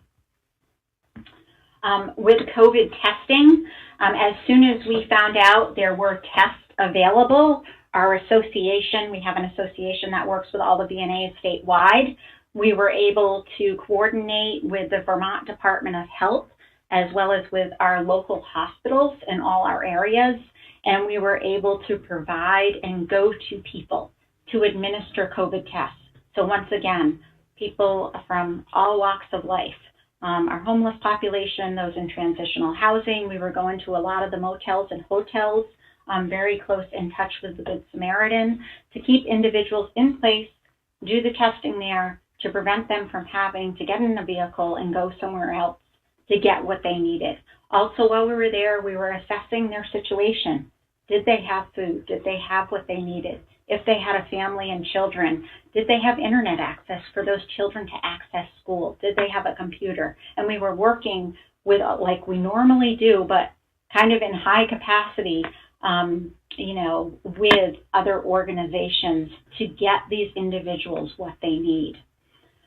Once again, I discussed we partnered with Central Vermont Medical Center and also the state of Vermont to facilitate referrals. Central Vermont Medical Center had a COVID call center, and we were working through them to be able to administer the test under a doctor's order with our medical director and replace kits as we use them, so we would have adequate supply of testing. And then also providing education and supports to assisted living and community care homes, as I mentioned in the prior. So once again, just really that being able to be nimble and pick up where we needed to kind of start taking off was pretty amazing, and something I'm pretty proud of that the staff could do so easily. So significant reducing exposure to the virus. Really, when you think about it, the virus needs to be contained in the community. When individuals get to the hospital and they have it, they're still coming out, right? So our goal as an organization, we put together an internal COVID team, was really about how do we contain the virus in the community. So what that meant is we had to go people and get them what they needed. We've had a telemonitor program in place since 2007. We were the second VNA in the state to put that program in place. Interestingly enough, it was really hard for physicians to start to adapt using technology as a way to assess patients and keep them healthy. And I can honestly say this past spring, everybody adapted it, and we are moving forward and have some really close relationships that have been built as a result. The one thing we did do in October 2019 was we actually had updated our program and our system that certainly enhanced the capabilities of our telehealth program with video visits, educational materials, etc. So utilizing telehealth really allowed us very quickly to pivot. We already had it in place. We already had some staff that were using video. We have a telehealth manager that oversees a panel of patients, of 70 plus patients. We actually ordered additional tablets and monitors so we could use them under all different situations. And in addition to that, we had some iPads to use. Sometimes we would even facilitate a physician visit where the physician would want to do a visit with the patient, but they wanted the nurse there so that we could right then and there talk through what that person's needs were and automatically change the care plan, and everybody's hearing the same thing versus there being a communication gap. And expanding connectivity and providing essential care to those patients that are really at high risk for hospitalization. So I think we're finding as we go through the data and with our main referral source and doing some surveying and that some people were able to continue, and a lot of people were able to continue to access the health care they needed because they were working with organizations such as their physicians going to telehealth, partnering with their home health agencies and other social service agencies to be able to put eyes on these individuals and get them what they needed. So that was a really significant role for us.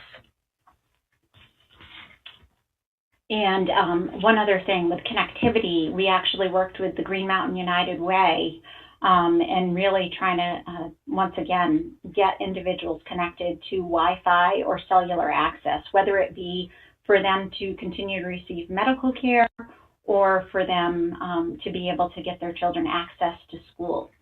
So really, really important. I know we had one situation as well as we skip to the history of partnership with Montpelier. We've seen an increase in our maternal and child health care services that have a lasting impact on individuals. We've seen this across all the towns that we serve. in our service area. I myself actually benefited from these services 18 years ago when I had a high-risk pregnancy. But certainly what we know in healthcare is for chronic disease for that curve to change and for us to really keep people healthy, we need to start prenatally. We need to start with children. We need to start with parenting and education. And so we've done that. Through this crisis and through this extraordinary time that we were in, all of our nurses in that program are certified in lactation support. We had one mom who had a newborn. She was scared to death because she was struggling breastfeeding that baby. Our nurse geared up in all her PPE, went out to see that individual, spent quite a bit of time in that home to get things going well so that that new mom, young new mom, was comfortable feeding her baby, supplemented it during the week with video visits, and went back because they didn't want to have too many visits too close together to really limit the exposure. That patient wrote to this team and was so thankful for the service and admitted that, I don't know what I would have done if I couldn't feed my child. Thank God you were there because there were no other services available. And frankly, I felt like committing suicide. When you read something like that and when you hear something like that as a provider, that's significant. In addition to that, with Montpelier, we have had a long history of voter support. Every time we've been on the ballot, the community has supported us. This is what the voters want. Montpelier, once again, makes up about 16% of our total visits organizational-wide and is the second largest service area that we serve. And primarily, we do not deny referrals. We are mandated, first of all, we are regulated, and we can't.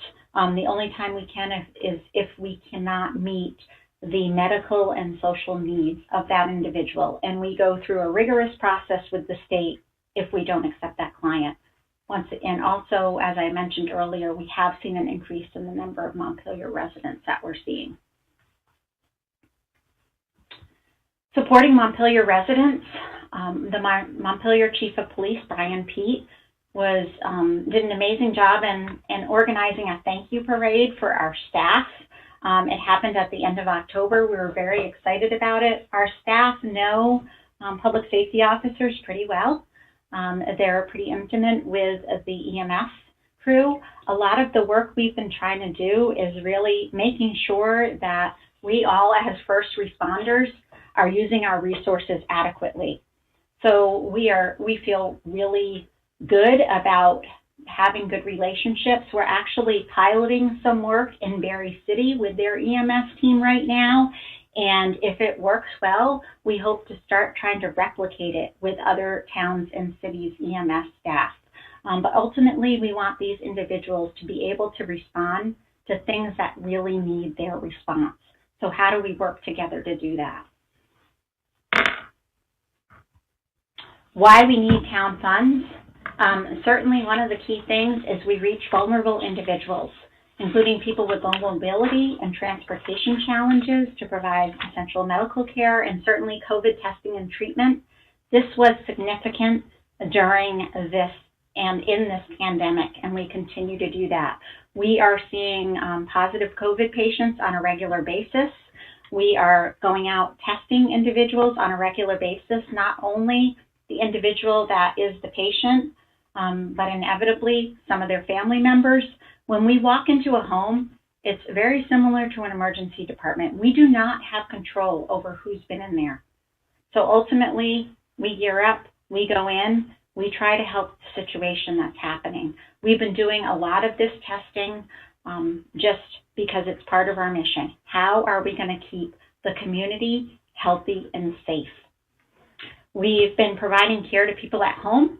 This in itself reduces the exposure and the community spread of the virus. So we're working very closely with monitoring our staff, screening our staff, and making sure that they are not a vector for spread.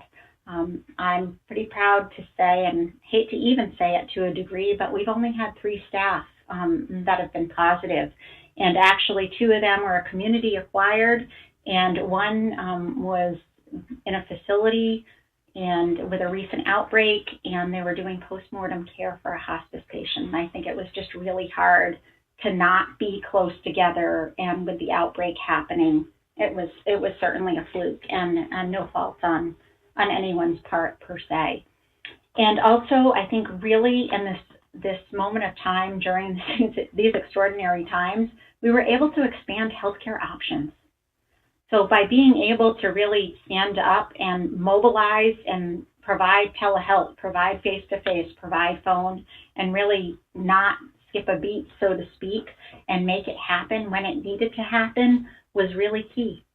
And it's really important that we're able to keep people in the community and not having to be transported around to get what they need when they need it.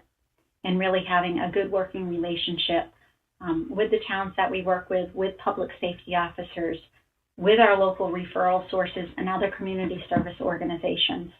I know a lot of them called us and we called each other for support, whether we're working with our local food bank or Capstone or Good Samaritan or, the Housing Task Force in Montpelier, because we have, we're seeing patients that are homeless.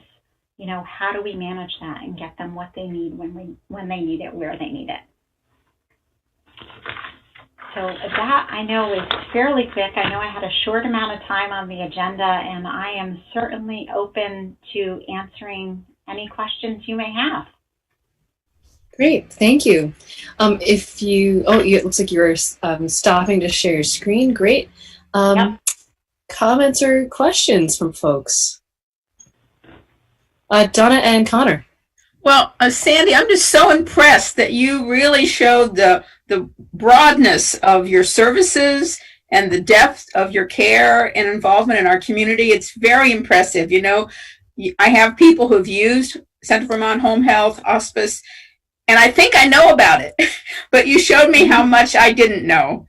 And I really feel for your workers because they're right in the home. So I'm glad that you're doing all you can to keep them safe, and that so far it seems to be working. I really appreciate you. Right. Thanks, Donna. I appreciate it. Great. Thank you. Connor.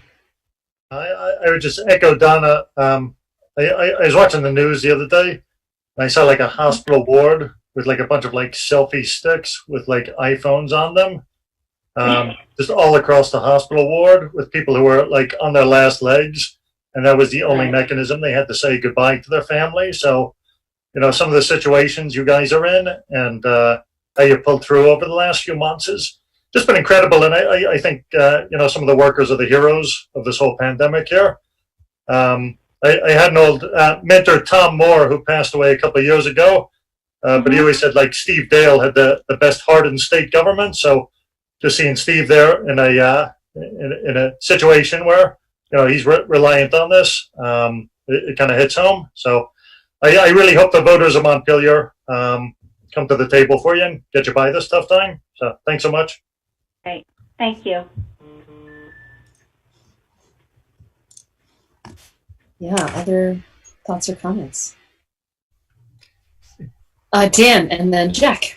Sure. I just actually have a procedural question. So because Sandy's asking for to be put on the ballot, we'll consider those at the January meeting when we start to finalize, or is this something where we're looking to take action now? Or so that's a good question. I think that we are looking to take action on that now. Correct me if I'm wrong, Bill, but I believe we can do that sooner rather than later. Like, we don't have to do it at that last meeting necessarily. That's just the final day that we could put people on, that Thursday in January or so. But I think particularly, I think particularly the one of the reasons to consider it now is so that they know whether or not they have to go find 600 signatures. And whether or not we'd be asking that of them. Correct. And I'll just speak for myself, and since we're talking about it, I think particularly because Central Vermont Home Health and Hospice was on the ballot last year, and it passed, and they're not asking for any increase in funding. I think that that alone makes sense to put them on the ballot for this year, and I think it'd be important for us to put some parameters around that because we don't necessarily know what the rules are going to be around other groups. But I mean, in addition to those qualifications, I mean, just the fact that that they are dealing every day with potentially positive COVID cases. I don't think we, asking that this particular crew even to go around collecting signatures, I think would be ill-advised. So I'll leave that there for my comments on that. But Dan, did you have something to follow up there? And then Jack, go ahead. Sure. I mean, I think your points are right as we start to distinguish between these requests for funding or petitioning items. And I guess I would add on top of that is the fact that because this service is so essential in this year, that even if those other factors weren't there, I would give serious consideration to this request because of the work that they're doing and its relationship to what we're experiencing right now as a community and as well, really as a globe. And so I'll just put that out there that I have no problem. I just want to make sure we do this in a timely manner. Yeah, fair enough. Jack. Thank you. Thanks for the presentation. I think, like everyone else, I agree this is a very worthwhile organization that provides vital services to our community. And obviously the voters of Montpelier, if we put this on the ballot, the voters of Montpelier will make the decision about whether to support it or not. And my prediction is that they would support it with an overwhelming majority, which is what typically happens. I'm curious, are you going to the other towns you serve, making a pitch for a commensurate level of funding and getting commensurate level of funding from the other towns? Yeah, so we actually are funded by all the 23 towns that we serve, and it's all of Washington County and 3 towns in Orange County, Williamstown, Orange, and Washington. And we have a whole process that we go through with regards to how we determine funding, the requests that we make to each of the towns. It's based on per capita as well as percentage of visits, and we also look at the census as well. Oh, that's very helpful. You, just to follow up on Councilmember McCullough's question, are you seeking the same to be placed directly on the ballot in those towns, or are there other processes? Because we have actually, yeah. So actually, the ones that we're going to request petitioning have waived it, so there is none. So City of Montpelier is the only city within our service area that this is still outstanding and open. Some of them actually put us, lots of them put us right in the budget, and or others put us directly on the ballot. So it is a mixed bag. Kim Farnham, our Director of Community Relations and Development, could probably answer more specifically and more detailed of how that works. Thank you. Go ahead, Jack. Yeah. I move that we waive the petition requirement and place Central Vermont Home Health and Hospice on the ballot for the fiscal 2022 budget.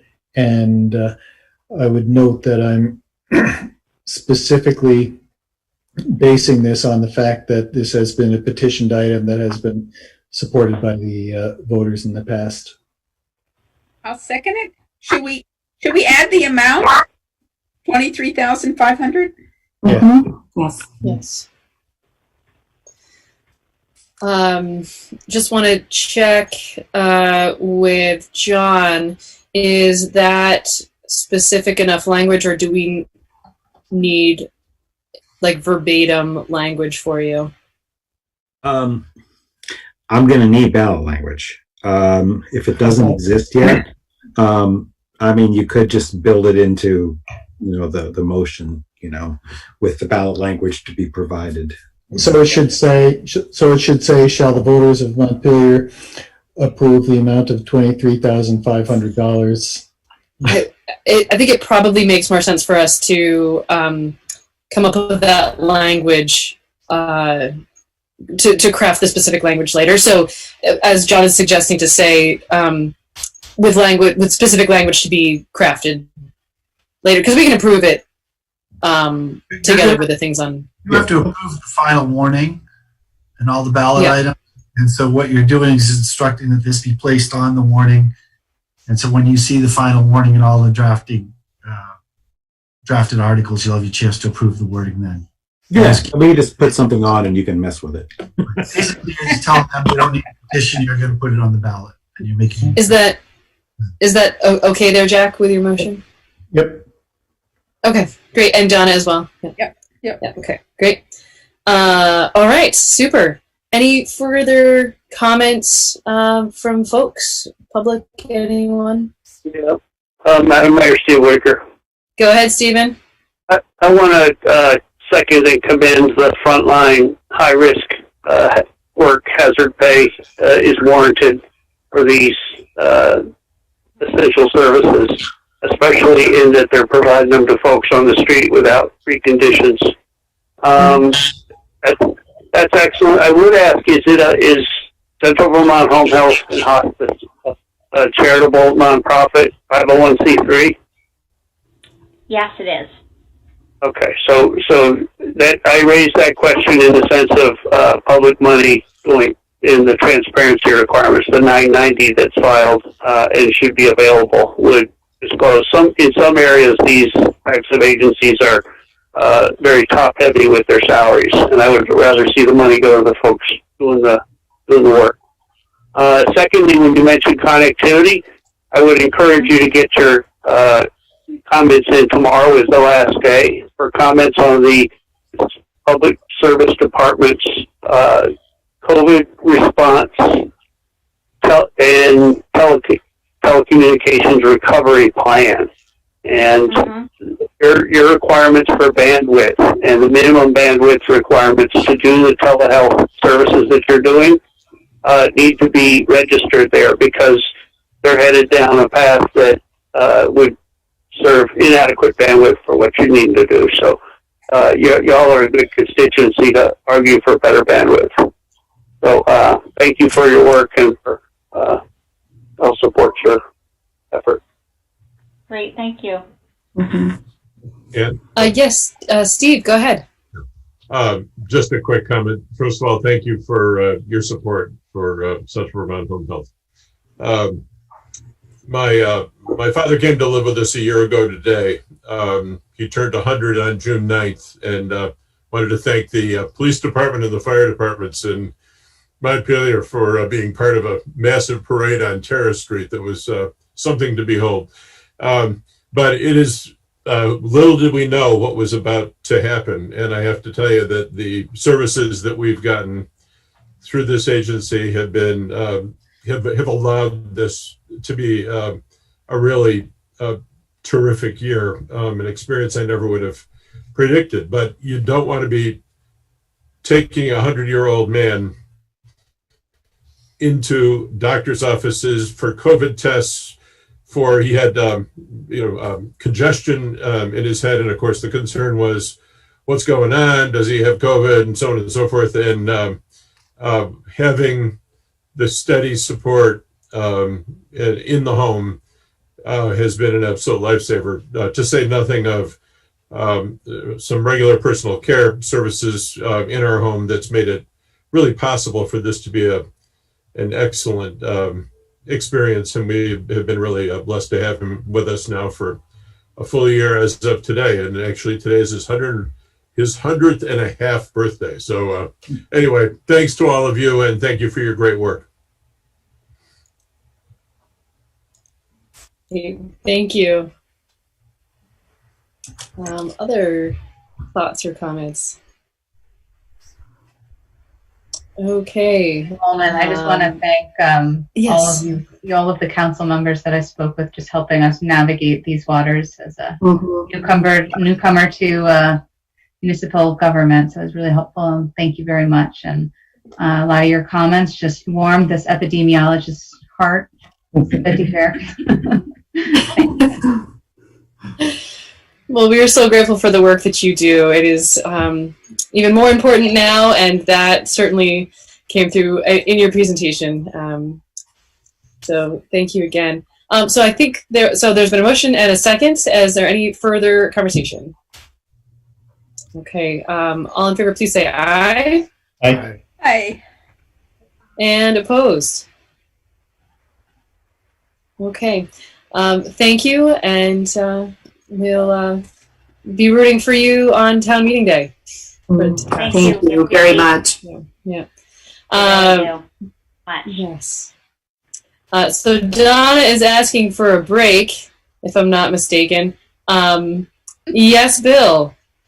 Can I suggest that we have the pending question on the water resource recovery facility that Lauren raised, that we do that and then take a break and then go to the budget? I think that yes, that would be okay with me, as long as it's okay with others. Donna, you're gonna be okay? I'll just skip out and come back. Okay, that's fine. Fair enough. Great. Okay, I think that makes sense. All right, so Lauren, go ahead. What are your thoughts on this item? Yeah, thank you. So I was trying to get clarity, like when we had a conversation back in February as a council about the PFAS issue and the leachate that is brought into Montpelier. At that point, we had asked the question, like, is there a contract for that? And we were told no. And I know that this is for liquid organic waste with some definition, so I wasn't clear if this covers the leachate.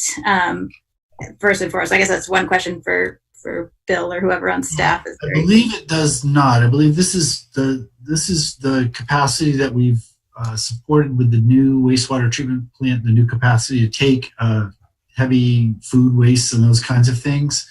The leachate comes specifically from the landfill, and that's only one place. We have, it's the Coventry landfill. We don't take it from any place else. So. But I think Kurt is on the line, and I believe Donna was. So I would like to have people that are more knowledgeable than me. But I think this is not landfill waste. Kurt was on the line, at least. You give up? I think I see Donna. Donna's here. I think I see Donna. So. Oh, hey, sorry. This is Kurt. I can speak to this. He's better at this than I was muted there. Sorry. So this is really for the new waste stream for generation of methane to produce power under phase 2. So there's, the organic waste. This is really food waste. So there's essentially no PFAS associated with food waste. It's primarily from waterproofing materials. The study the state did a couple of years ago, I think it was about a year and a half ago, showed that primarily PFAS is resulting from leachate, like Bill said. So I don't anticipate these contracts that we're working on now. This is a new waste stream that we've never been able to take before until we did the phase 1 contract, because we didn't have the equipment in place to process it. So this is not, we have not still developed a contract for leachate yet. We've been really kind of tied up with the new waste streams that we're dealing with. So I don't anticipate, like I said, any impact on PFAS levels through these contracts. Okay, that's helpful. They do use PFAS in food packaging, so if we tested more, we might actually find that that's not totally accurate. But I don't think that we have data on that right now. So, I mean, yeah, I guess I just still want to keep this issue on our radar. And I mean, I do think it's tied into the budget because we make money off of taking the leachate from the city. And so if we were going to go a different route in the future, like that would have budgetary implications. And I mean, I just am still really concerned that we're knowingly taking a product into our community that like stays around forever and it doesn't break down. It's mobile and gets into water. It could contaminate people. It could create a cleanup project in the future. So I just want to keep bringing it up that I think we need to deal with it. And I know we've been in like crisis mode and have lots on our plate. But just seeing this contract kind of re-raised for me that just wanting to keep this on our mind so that we, maybe after we get through budget and later in January or February could relook at, what our options are, or at least like what data should we be starting to get to make it better informed decisions about our options, which I think it is a situation where there are not great options, but nonetheless, just doing what we're doing continues to concern me that we're creating problems down the road for the community. So I'll just leave it there. Thank you. Yeah, just to follow up really quick, Lauren, if you don't, if I could, I did have a discussion last week with a member of the state wastewater management division. When we had spoken with the state in February, I think we were looking for some sort of surface water discharge standard from them.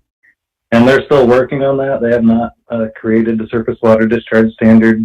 Basically, there's a drinking water standard of 20 parts per billion, and that's for Vermont. And then EPA has a 70 parts per billion, which is right around where our effluent is right around the EPA standard. So I think what our plan was, I believe, from our last meeting regarding PFAS, was to come back and once the surface water standard was established, that we would, revisit it and see, how Montpelier compared to that standard. I'm not sure if that's what how you thought it would be. The last conversations I've had with the DEC, it's probably going to be years before they develop that standard. So I think like doing nothing in the interim, not even collecting data.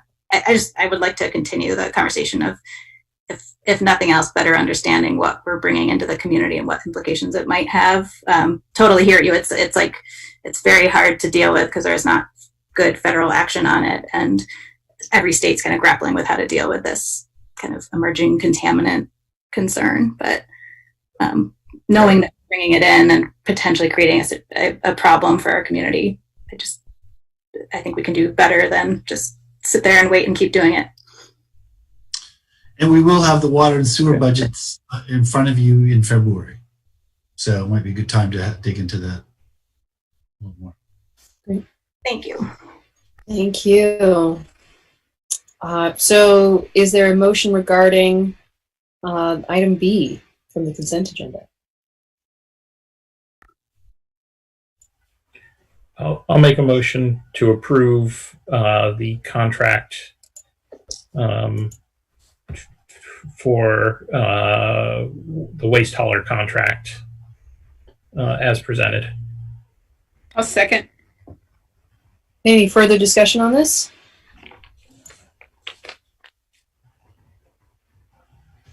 Okay. All right. All in favor, please say aye.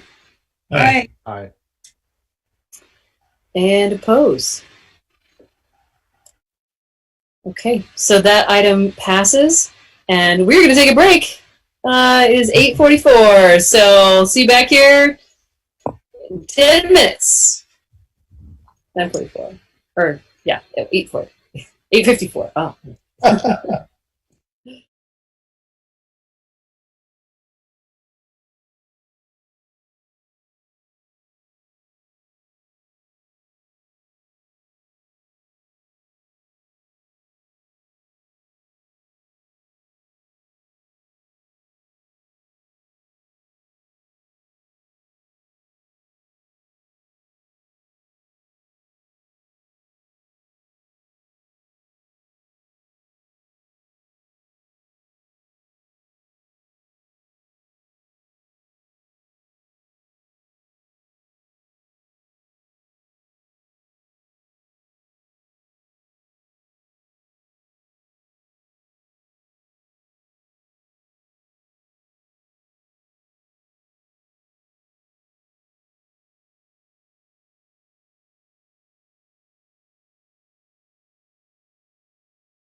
For as we go into this budget conversation, assuming I'm just going to turn it over to Bill, and then I'll have some thoughts to share afterwards.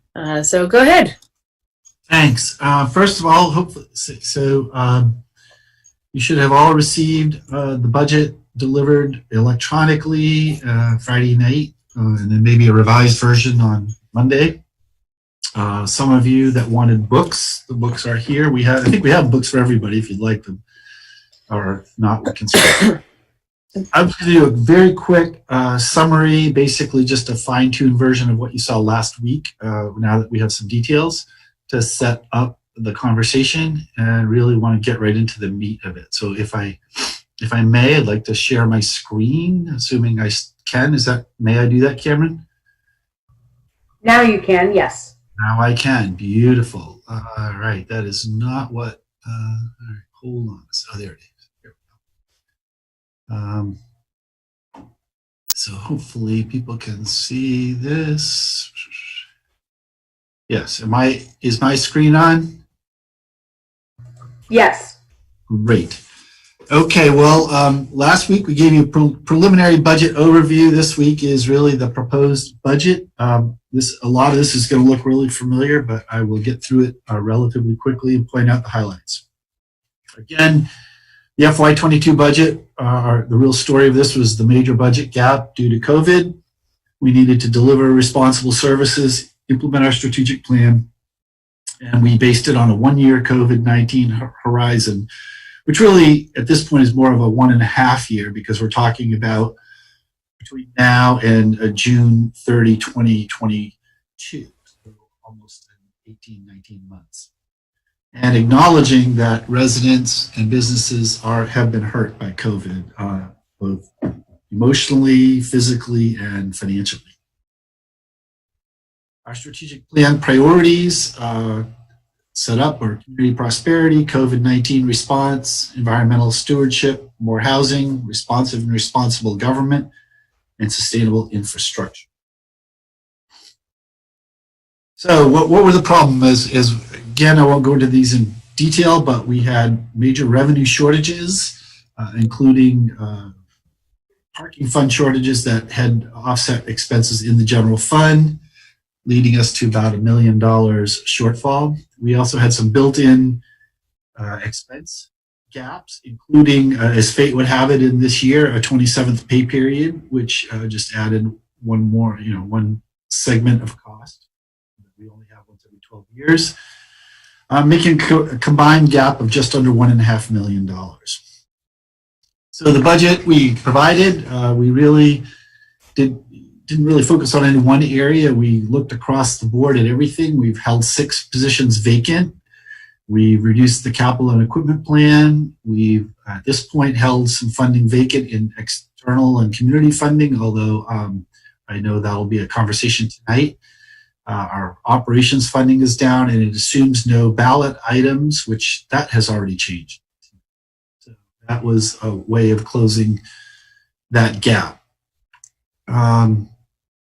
So as laid out, it has a 2.4 cent tax decrease, a 2% reduction, and that is not meant to be sort of playing smoke and mirrors. I do recognize that what that really means is there's some funding left for the council to allocate where it wants to, if they want to still keep it at a 0. We included Montpelier Alive, the equity consultant that was talked about earlier, MIAC, the social worker, the library ballot item, all our personnel cost reallocations, and tried to keep basic services. So here's the key budget issue, or they're all key budget issues, but certainly one I think is on everyone's mind. There is $208,000 in reduced property tax revenue. However, there were those 5 key items: the Community Fund, Housing Trust Fund, Montpelier Development Corporation, Homelessness Task Force, and Public Arts Fund, which right now don't have any money in the budget. At the FY21 level, that was $406,050. That was what we had budgeted initially, pre-pandemic. And then when we made the adjustments in June, I guess, when for FY21, the COVID budget mitigation plan, that total reduced down to $298,550. So there's clearly a challenge there. I would say to you that as we kick this off, one of the key decisions you want to make in the same way that you just dealt with the CVHHH ballot request, I would say a decision on the community fund is probably very important to make early, because it also makes a difference whether people petition, and giving people a clear signal what's going to happen with that. I'd also say that while I won't back away from what I signed my name to, I have thought about it since we sent that out Friday night, and probably if I had a do-over, I would have included that line fully in the budget. It goes to a lot of agencies of needy people, and left the others out. But I really felt it was important that you're the policymakers, these are community funds, and that it's your place to set these priorities more so than staff. We can set the priorities for operations and which roads and which equipment and those kinds of things, but these are really your calls. And as we talked about last week, is the 1 year horizon the responsible choice? Did we get the funding priorities right? Is the strategic plan adequately addressed? And there should have been material. There was material in your budget book analyzing the strategic plan. What are priorities for restoration if revenues approved, and what is the appropriate tax rate for this year? As I said, our goal doing the budget was to not increase the tax rate. We actually gave you a couple of cents to play with as you want to think about putting things back in, or of course accept it the way it is and reduce the tax rate. So with that, we're at the schedule. This is today's workshop. We have another one scheduled for January 6th. How we get tonight will probably determine whether we want to add a third one in there. Public hearing on January 13 and a public hearing on Thursday, January 21. I will say for the new folks going through, the public hearings can also be more a budget deliberation. Just because the council sets a preliminary budget on January 6th to go to public hearing doesn't mean you can't change it after public hearing. So the two workshops aren't your only chance to fool with the numbers.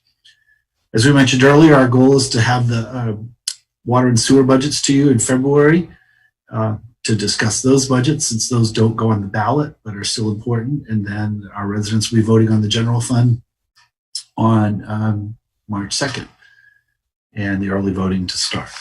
So that's our schedule. That's the outline. Of course, always happy to answer more questions. And so I'm happy to answer any questions or have you start off. I do have the worksheet that I sent out that at any point I can pop back up on the screen if we want to have that full on, but I assume we don't need that till later. I have already updated it and put the CVHHH ballot. So I'll stop talking. Okay. So just for some context here, and I see you, Connor. I would like to take up the issue of the community fund first, because I think that is urgent, really. And I guess I would also just advocate that I think there are a lot of reasons to just include this in the budget, to add this back in. I have thoughts I could share about that, but I also see some folks have turned their videos on. So before we get to your comment, Connor, I want to give the opportunity, Christine or Judy or others, any folks that would like to comment on the Montpelier Community Fund. No, that's okay. Someone's giving lots of thumbs up. Her hand up. Go ahead, Chris. Thank you. Sorry? Anne. Oh, yes, go ahead. Thank you. So, Christine Zaki, I'm the current chair of the Montpelier Community Fund Board. Amy Cunningham, Michael Sherman, and Jodie Sturmer are all members of the council who are on as well. And thank you for approving a new member to our board this evening as well. So we shared a memo with you on Tuesday, and I don't want to reiterate the contents of that, but would just briefly say that that our concern with the potential to not see any funding in the Montpelier Community Fund is really twofold.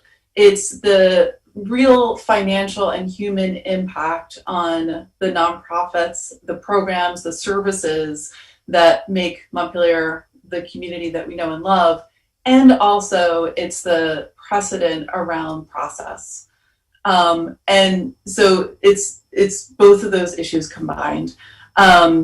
It's already past 9, so I'm going to leave it there and refer council members to the memo that I shared with you earlier this week. And you know, our other board members as well as myself are more than happy to engage in discussion or questions. Thank you. Connor, I know I sort of cut you off there earlier. Was it about the community fund? It wasn't, but yeah, and it's probably in the budget big book. I'd love a breakdown of those 39 recipients of community fund funding, if that's possible at some point. They're posted on the website. The past ones are. Okay. Yeah, I don't think they're in the budget book, but we do have one. Okay. So, yeah, I agree. Past precedent, also these other organizations knowing whether or not they're going to have to get signatures. They should, again, if we're not going to put them in the budget, they should know that now. Any other thoughts? Donna's giving a thumbs up. Donna, would you like to make a motion? I would, but I sometimes rush you and you don't want me to make a motion yet. No, it's okay if you want to. This one. I'm going to make a motion for the Montpelier Community Fund to be put into the budget at the 131050, what it was for this year. I'll second that. Okay, there's a motion and a second. Further discussion on this?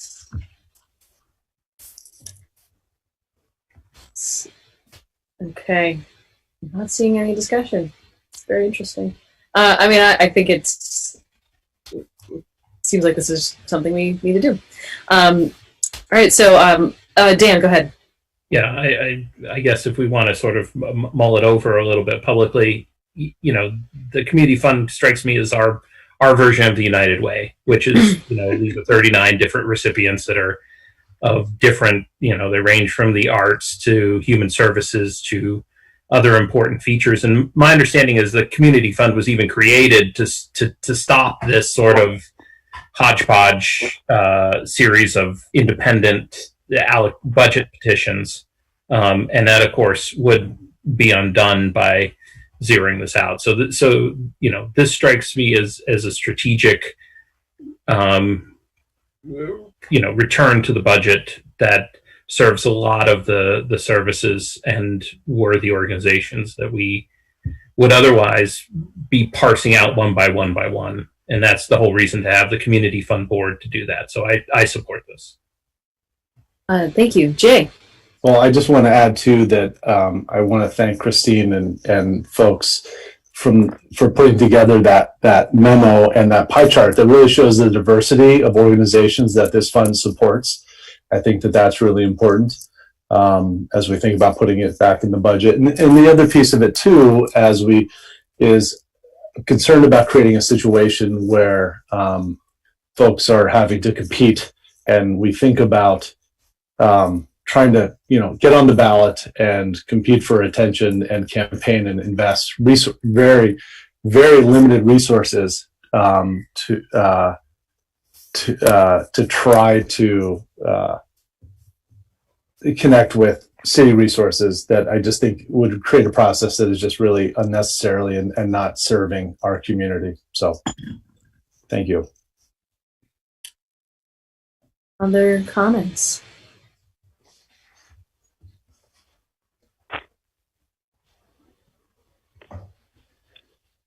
Jack, go ahead. One thought I have is that although we're talking about putting it in at the level of $131,050, it's conceivable that the fund board would, by making decisions on what they're supporting, would go for either a higher or lower level, or is this the total of the funding requests that they have at this point? It's a good question. Would you like to speak to that? Budget. Sorry, Bill, what? This is the total of last year's budget. Okay. And in fact, we started with a slightly higher number, and they came in with a, I think it was $6,000 or $7,000 reduction based on their recommended awards. But I think what the council would be saying is, this is your cap. Okay, thanks. Okay. Great. Madam Mayor, I have a comment or a question. Go right ahead. Is it, and I forgive if I've missed a key decision. Has there been any thought to whether or not we could, in this budget process over the next month, kind of create priorities for should there be federal grants much more flexible than were in the first CARES Act made available? Could they be pre-designated to add up some of these things like the community fund, specifically without having to rehash the entire budget process? Could there kind of be a placeholders put in for those that will get upped if the deficit is remedied through federal action? That's a great question, and I think it speaks to, in addition to whether or not the federal government or other money becomes available for municipalities, it also is tied, I think, to the question of what happens if we just have more money than we expect to have as a result of the recovery from COVID. And for that, we are already talking about having what we're calling a build back list. And I think that question of potential for federal money would be a part of that discussion as well. Like where does that money go towards? Like what would we fund should we have more than we expect? So it's a good question, and Bill, correct me if I'm wrong, but I think the plan is to come up with what our base budget is, and then after that discussion is more or less completed, to figure out so what do we need to be thinking about beyond what was in the base level budget. That's correct. We have to bring the amount of property tax budget to the voters in March. But if we get other revenues, then we can add more services or projects or whatever to them, or funding. And we do want to think about that. And since these cuts are all driven by the loss of revenue. So just sequentially speaking, that conversation would be happening the soonest in February. Ballpark. But thank you. Other comments or questions? Okay, so there's yes, Christine, go ahead. Sorry, I just wanted to elaborate on the answer that Bill gave to Councilor McCullough, just to say that the total amount of requests that the community fund received this year was $190,190, so just shy of $200,000. So taking out Central Vermont Community Hospice, which now is going to the ballot, that leaves us with $166,690 in requests. We will adhere to the cap that the council has set for us. And so that means that, right off the bat, even if, that we would be looking at $36,540 in requests that would not be able to be funded, if that makes sense. And if the council would be interested in keeping that in mind, should other funds be available in February, just putting it out there. I mean, that would be interesting, certainly, especially as you go through your process and make recommendations, or or not. So, and actually keeping that in mind, if there are, if you all want to come back to us with that suggestion in line with that, that'd be useful. Okay. Any other thoughts or comments? Okay, there's been a motion and a second. All in favor, please say aye. Aye. Aye. And opposed? Okay. Thank you. Awesome. That's it's nice to have that clear and done. And thank you again to the Community Fund Board for all your work. And we look forward to hearing back from you all. Thank you. Okay, so at this point, we do have a few other. Well, actually, just to wrap that up, I don't know if anyone else has their budget spreadsheet open. I know that was shared with us earlier, but it might be good to include that amount in our budget spreadsheet for those who are keeping track. But Jack, go ahead. I thought the budget book from the manager and from Kelly was very good. Kelly, thank you. I will come in and pick it up. I didn't make it in to the police today or yesterday.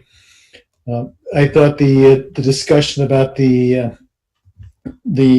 services that are being that had not been funded at this point was very constructive, and I would request that we put in $50,000 for the Housing Trust Fund as the Housing Task Force requested, and $45,000 for the Homelessness Task Force. There's a really pressing need, and I think that even in tough times, that times are tough for those of us who own our homes and pay taxes in the city. I think they're much tougher for the people who are living without housing. And so my edits would be plus 50,000 on line 38 and plus 45,000 on line 40. Is that a motion? Because I'll second it. Yes, that's a motion. If that's the way we're doing it, yes. That's great. I support that as well. In fact, those were the same additions that I had. And if I have that calculation right in my spreadsheet, that puts us at plus 0.2%, which I actually think is great. It's close to zero, which I think respects the fact that a lot of people are struggling right now and can't absorb much more. But 0.2% increase feels, if we're able to do quite a bit of good with just a 0.2% increase, I think that is worthwhile. Other thoughts? Connor, go ahead. Yeah, no, I would enthusiastically second that. I think we had a good discussion last week, and some of the points Dan made really hit home. As far as the storm is still coming, we have this moratorium on evictions, with the state. But, this stuff's going to expire. And I think homelessness is a very real and immediate threat in Montpelier. And it's not just Montpelier, the surrounding communities that experience homelessness. It's going to pop up in town here. So I think we can respect that, people don't have too much more to give as far as, property tax revenue. But something like homelessness, I think, rises to the top as far as something that I think we can all pitch into to make sure that the most vulnerable during this time aren't left without anything. So I'm really glad Jack added that. That was my two things as well. Great. Other thoughts, Dan? Yeah, I'll just echo. I mean, while I think we have to, look at how this money is ultimately spent in the same way that we reevaluated this current year's fiscal allocation for homelessness, because of, I think things may change. We may see an increase, but setting that money aside now is really important, because if we don't, I think we're going to find ourselves in a situation where we're going to kick ourselves for not having done that because of the need. And it strikes me that this is one of, if we think about like the home health care and hospice allocations that we made, this is another one of those issues that's really facing the community, and likely to see an increase. And this at least gives us, this fund gives us a start on addressing some of those needs, so that we don't have to create this from scratch. So the only other thing I would suggest that, and I know we don't have the Development Corporation representatives in front of us, but I mean, that is one of the items that we did zero out. And I know I spoke with Bill Kaplan, and I think that they have ideas about what they would seek from us, and I think we have to be careful on balancing some of these immediate social needs with how is the Development Corporation or other entities going to help with what retail and commercial businesses and that part of our community are facing as well, with the continued economic limitations brought on by COVID. And that's my only concern. I support the adding the homelessness back, but I think we have to be thoughtful, because I think there's going to be a couple other hands that may prove important as well. That's an interesting point, and it makes me wonder about, it sounds like, the motion on the table is about the money for the homelessness task force as well as the housing trust fund. So in a certain sense, we're considering both of those together, but that we could yet consider other things at a later point. And then I think I saw a couple other hands, Donna and then Lauren. I was also thinking about the Montpelier Development Corps. I was so impressed how they helped downtown stores. And they have such a brain vault of their board and their outreach that I would like to give them something to work with. I mean, they had a very valuable consultant come in and help people. If there are some more federal funds available, people are going to need help again. I just think it would be good to give them something. I'm just not sure what the right amount is. Bill, yes, go ahead, Bill. First of all, I think economic development in general is an important priority, and that's why we funded this in the first place, and how that. I do want to make sure we're clear that the business consultant that was brought in for the stores was actually through Montpelier Alive, not through the Montpelier Development Corporation. So and Montpelier Alive is fully funded. You're right. The corporation had some funds they could get access to. You're right. The corporation led the charge to do fundraising. They actually gave direct to. Yeah, I misspoke. Thank you for the correction. They're helpful with development projects and those kinds of things. I mean, and so is public art. I'm not trying to say any of these aren't important, but these are priorities that need to be decided by you folks and what the level of taxation is going to be. Thank you. Right, Lauren.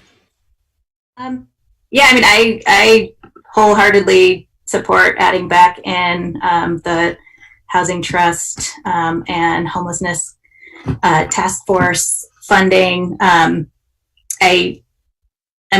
think to the conversation earlier, making sure that we're funding vital community needs right now, I think is more important than ever. And it seems like we're still within a very, with that equity lens, like a good kind of tax, trying to keep it as low as possible while making sure that we're doing a really kind of thoughtful budget to the situation that our community members are facing. Personally, I think for the Montpelier Development Corporation conversation, like I would love to encourage them. They did such a great job fundraising from some of the local businesses. I mean, if they, what in the grand scheme of what they raised was a pittance from the city, I'd rather them look for private dollars for this year and see what they could do and keep it going that way. I'd rather put the money personally towards Montpelier Alive if we had more money and fund it that way. And it would be great if they could keep going and get through this time. But maybe they'll have a compelling proposal to bring to us in the coming weeks, and could change our minds. But that's my thought at this moment. I mean, I think I really appreciate seeing in here the ongoing commitment to the Montpelier Energy Committee and the net zero work that is underway for the community, the ongoing priority and the social justice contract. Knowing this ongoing commitment to that work, I'm really appreciative of city staff, and overall, I think a lot of great work on the budget. I don't know if right now, since we're in the middle of this motion around these two items, I've got some broader questions around what the implications of the cuts are going to be for the departments, and kind of how we've set up the budget to be positioned, kind of to Stephen's question of we've talked about it a few times before, and it was a little theoretical, and now that we have real numbers, what would be the cue, or what was the thinking behind how we would be positioned to respond if I think the governor in a recent press conference said he was giving a greater than 50% chance of actual stimulus funding coming in soon. So maybe it actually is real, and we should definitely just be ready in case. So I want to have those conversations, but maybe that's outside of this motion. Yeah, I think that's true, because even after we vote up or down this motion, I think we'll still be discussing the budget. So that'll still be relevant. But any other thoughts on the housing task force or homelessness task force? Yes, Mayor Stephen Whitaker. Go ahead, Stephen. I would ask you to consider, it's been a year and a half, and all the homelessness task force has got to show for it is a couple of porta potties.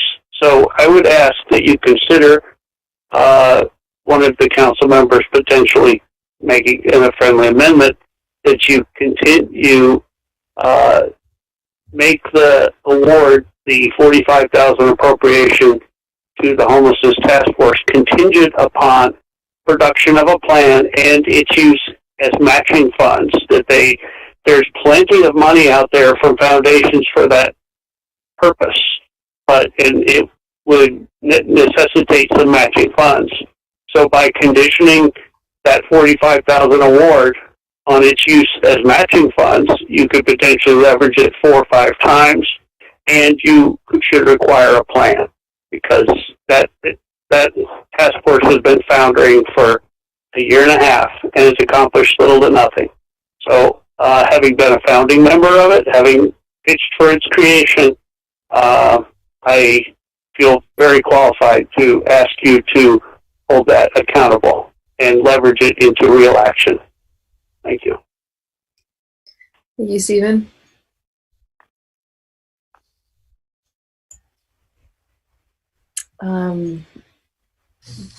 Dan, go ahead. Sure. I mean, I think we're already asking the homelessness task force to come to us. I mean, that was the point of last meeting, is that, we do need to revisit what their plans are. I think by the time we're through with our budget, we'll have already gone through that. So conditioning it doesn't seem like a reasonable request to me. And, the idea of matching funds strikes me as a little bit of the theater that we do with like VPR or any of these organizations where, you put out an amount of money and require matching funds. I certainly see wisdom in having the homelessness task force seek out grants or, additional funding, but at the same time, at least as one member, my response is that I think a lot of Steve's comments go to the substantive conversation we're going to have with the task force, not necessarily as a funding prerequisite. Thank you. Michael. I just want to say about going out to foundations. I've been doing some research for the social equity CJAC, because we're trying to raise the money that's the gap between what you've offered and what you've promised and what we need. And almost every place I've gone, municipalities are excluded, and government organizations are excluded from their lists. So I think if you put the kind of condition that's been recommended, you're just hobbling that group from moving forward. Thank you. That's good to know. But I do agree that we are going to be hearing back soon from the homelessness task force, and looking forward to that conversation. All right. Any further comments? Okay. So there's a motion and a second. Any further discussion? All in favor, please say aye. Aye. Aye. And opposed? Okay. So just as a matter of process, I actually feel like it's probably not necessarily fair to discuss the Montpelier Development Corporation before we've heard from them. I think it'd probably be good for us to hold on those comments for now. But Lauren, you had some other questions. Yeah, I mean, I would love to just hear a little bit more now that we've got the real numbers in front of us of, we've had some theoretical conversations about we've got the kind of 1 year time horizon or a year and a half, given when the budget kicks in, of kind of recovery time.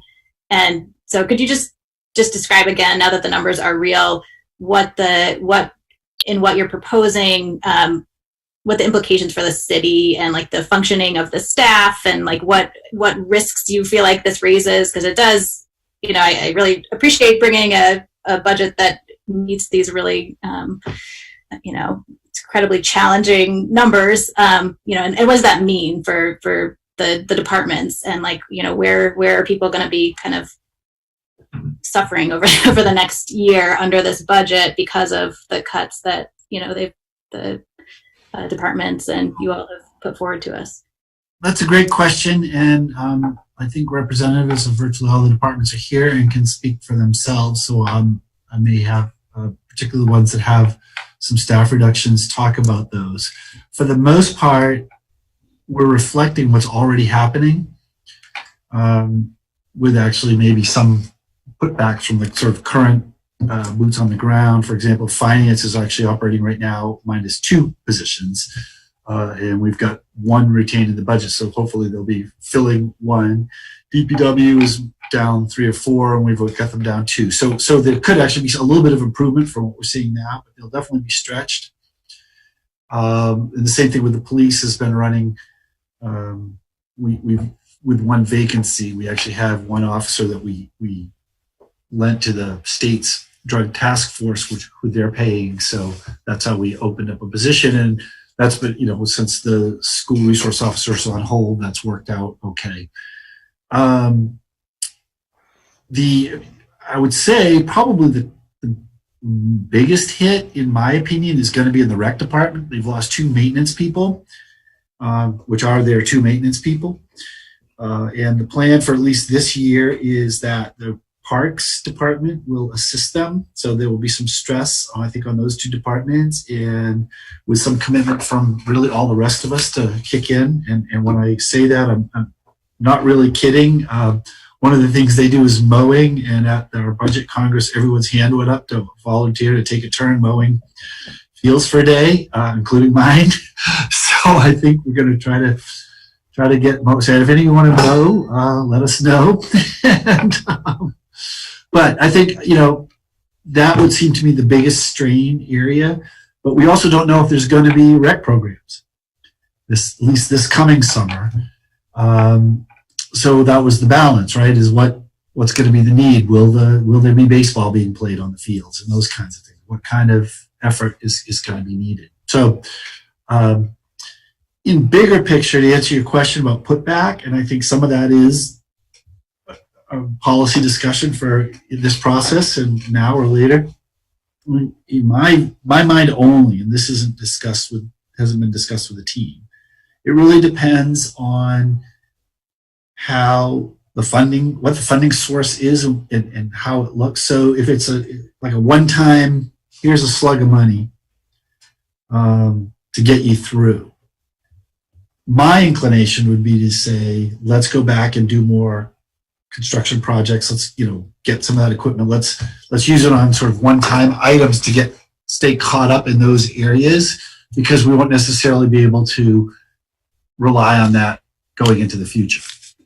If, on the other hand, we start seeing program revenues coming back, things get more normal, our parking revenues come back, our fees start coming back, our rooms, meals, and alcohol, then I would say then we should start building programs and services back and restore some of these positions, because that's sustainable going into the future. That's really the operating revenue that we need. So it's not strictly here, if you have this money, how would you use it? It depends on the source of the money, the duration of the money, and of course, then there's the whole, if it's a grant for a certain purpose, then obviously we would have to use it for those purposes. So that's my seat of the pants answer to that question. Thank you. If any of the other departments want to weigh in on that question, or if you'd like to ask them, as I said, the police, finance, DPW, and rec are the areas that we're holding positions in. So if you'd like to ask any of them, I think they're all here except maybe rec. Connor, go ahead. Yep. So I've been resistant in the past to support cutting any personnel in MPD, and I have been because I've always thought it would be a cost shift to overtime. It would hinder our ability to sort of walk a beat as we put some emphasis into, and it might result in officer burnout. So if we leave the position vacant, would it not do all those things, even if we're not eliminating the position? Well, I mean, I'll let the chief answer this, but I can't say it wouldn't contribute to some of that. As I said, it's right now, that's the current level we're operating at.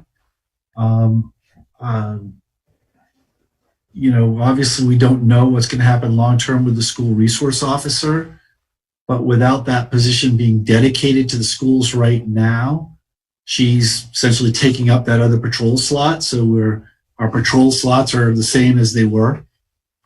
But I see the chief on. I'll let someone more qualified than me answer.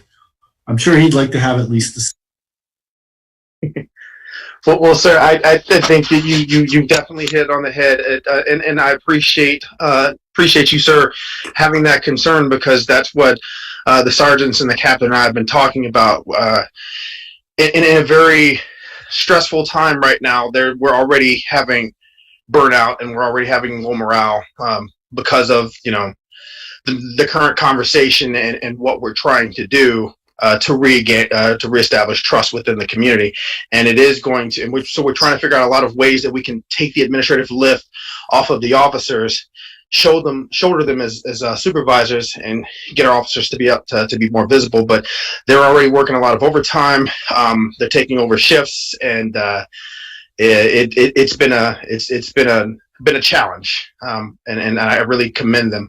But at the same time, other departments within the city are shouldering a tremendous burden themselves. Like, for example, DPW, their burnout rate, and how they're being stretched, and the things that they're meeting. So we're trying to figure out ways that we can all help each other out due to the decreased manning and decreased funding that we're dealing with.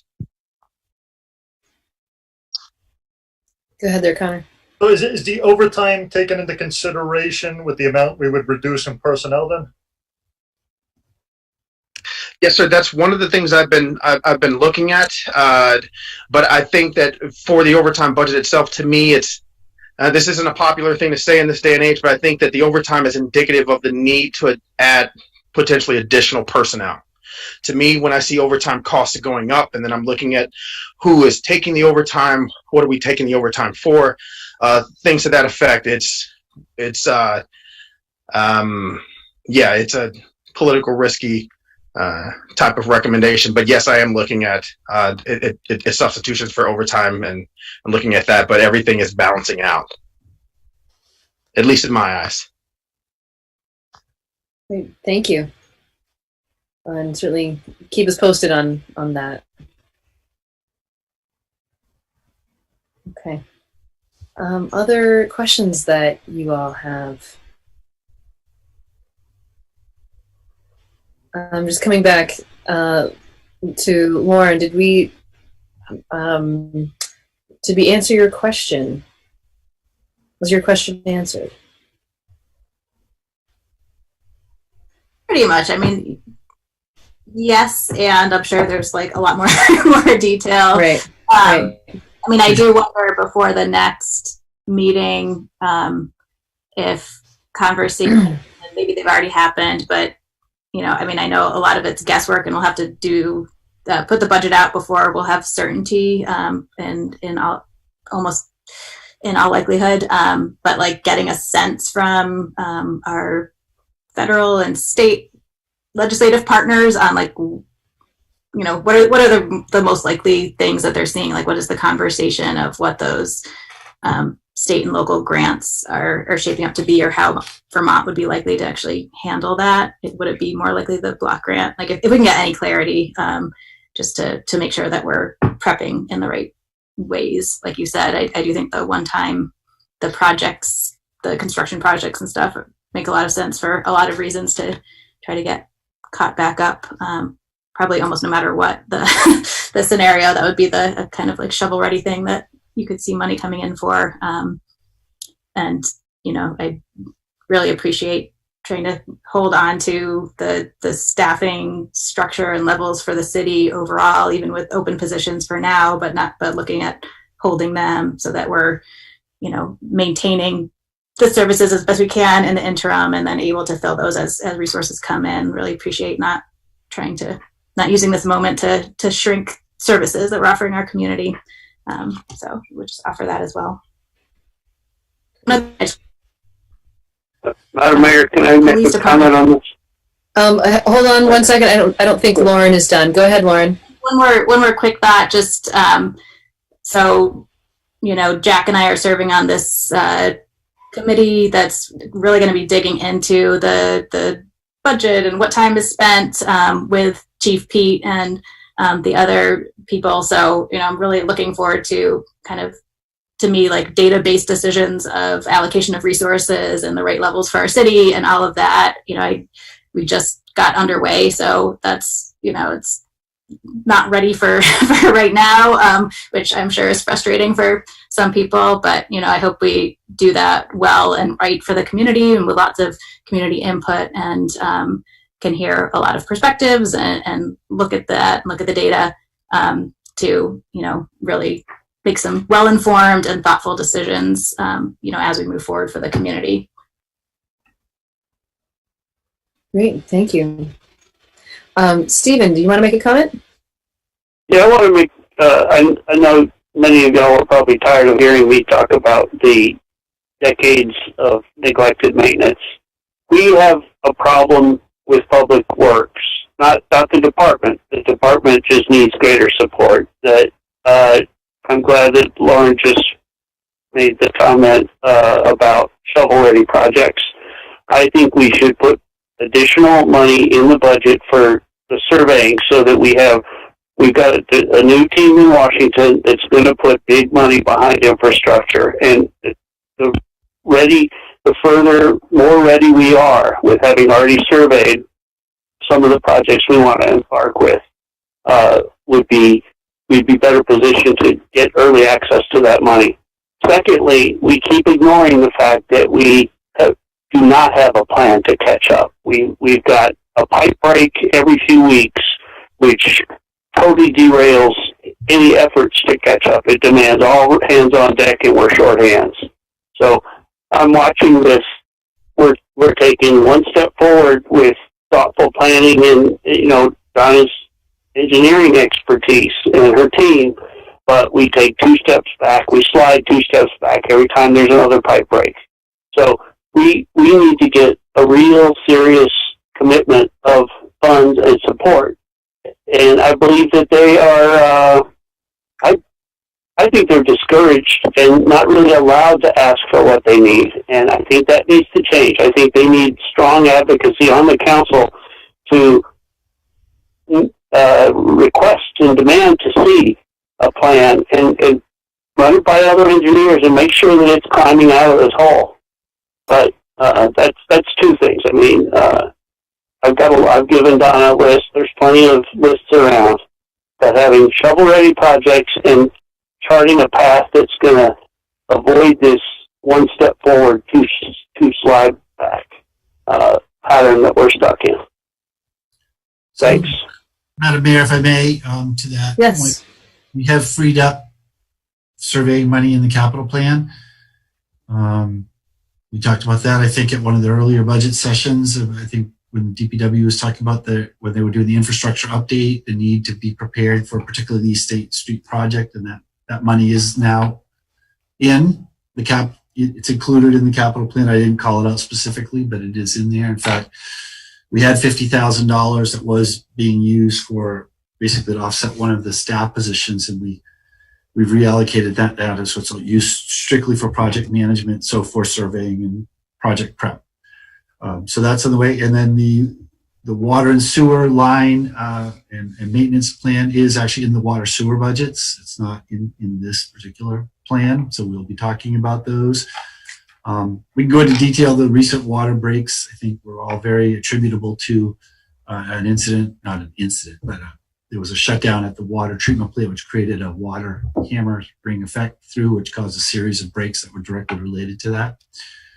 So somewhat unique in that particular case, but we do have old lines and they do need to be replaced. And the council has approved a long plan to replace them. So we can get in, I don't want to shy away from that conversation, but it's really more in the water and sewer budgets. So if I can jump in. Yeah, go ahead.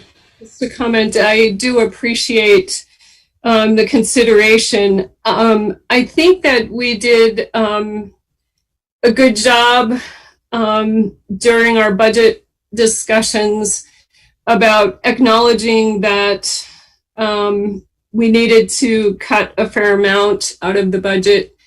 We selectively chose what we were going to do.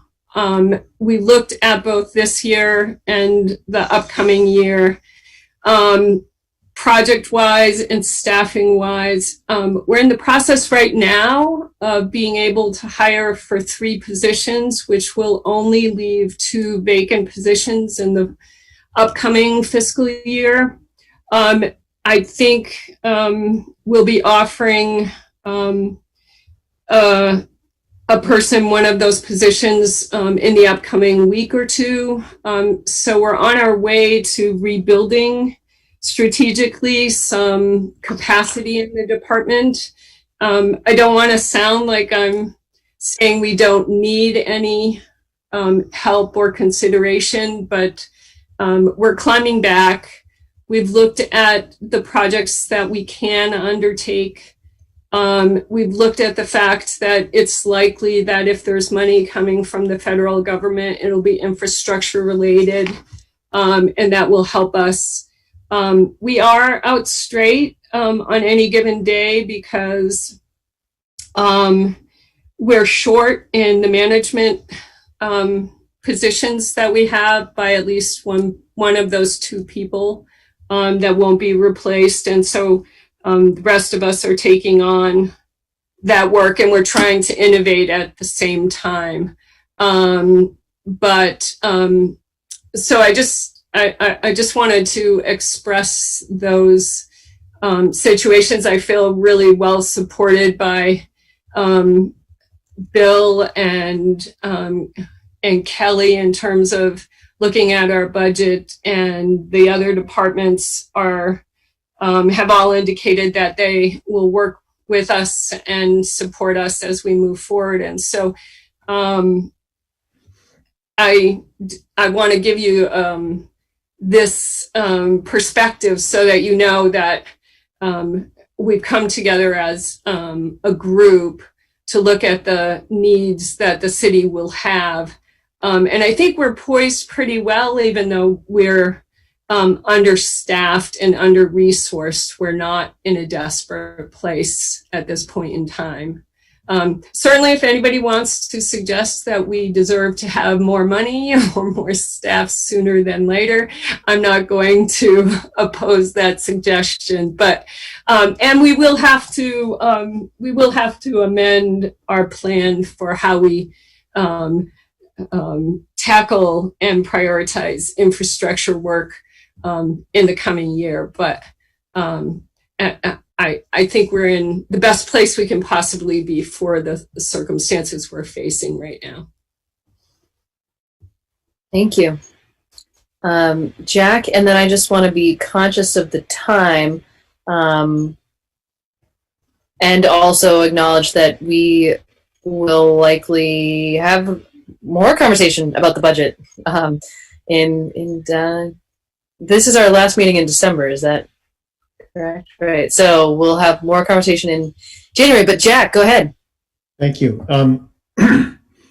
Not knowing anything about federal grant allocations and how it works, I would assume that when we're looking at what is a shovel-ready project, I would think that pretty high on the list would be the capital plan projects that we were not able to complete this year because of staffing cuts. And so I think I agree that there's work that needs to be done. And I think it would be pretty easy to come up with a list and say, if you give us the money, we can start working on that as soon as the ground thaws.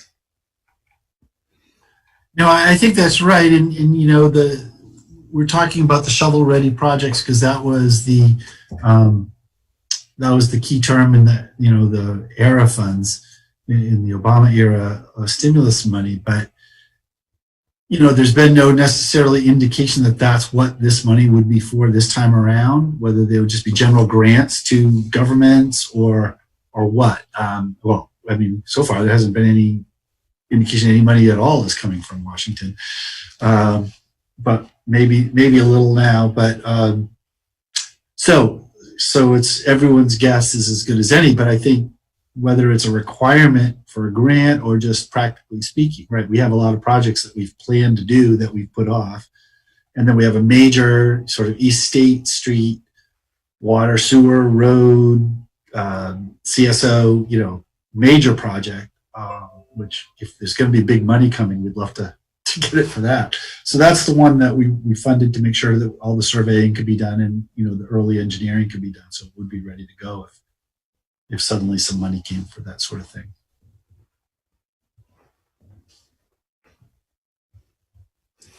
Okay. Well, I think it's interesting too that we're kind of at the place where we're thinking about that future money, and anticipating what that will look like and how we might spend it, which I think tells me something about how people are feeling about this budget, but I want to reserve that, like, we're not yet done with this budget, and we'll have further conversation about that in January. So unless anybody has any final thoughts for this evening, we're going to move on. Bill, go ahead.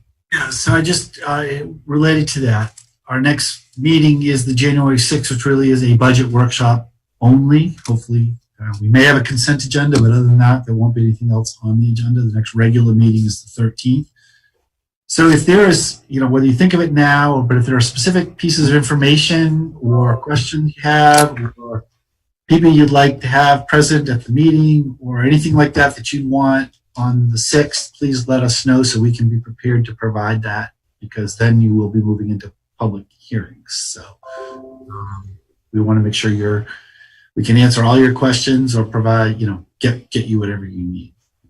So just to be clear, the goal would be on the 6th to have a vote on the budget that we can then use to go into the public hearings. Correct. What typically happens is the city council adopts a preliminary budget, or the council's budget.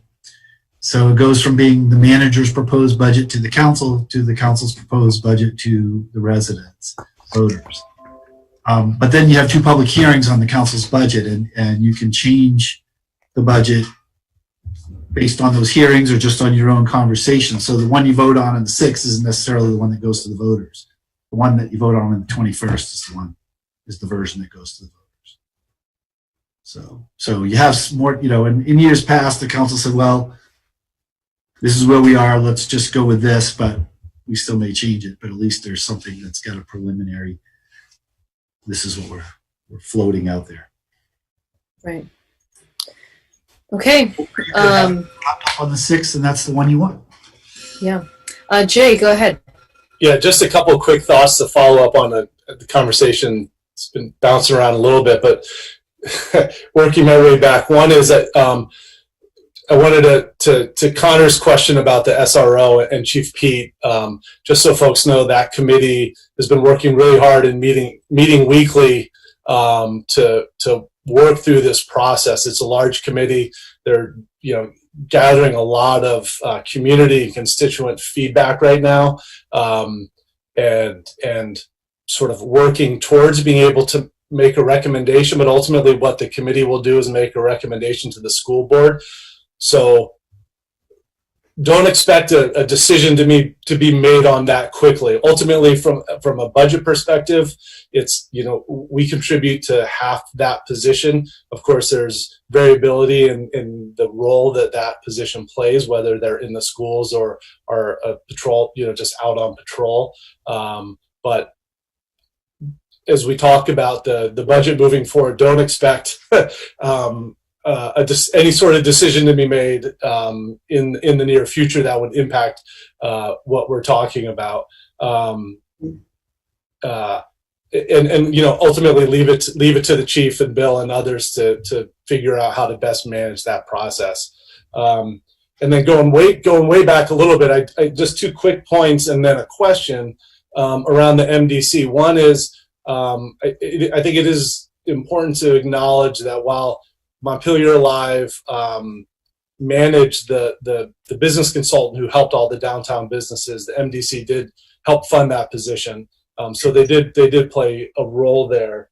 And they looking ahead, though, I think it's important to know that right now the MDC is through a project manager is working with Montpelier Live to create a grant program to help bring new businesses downtown to fill some empty storefronts.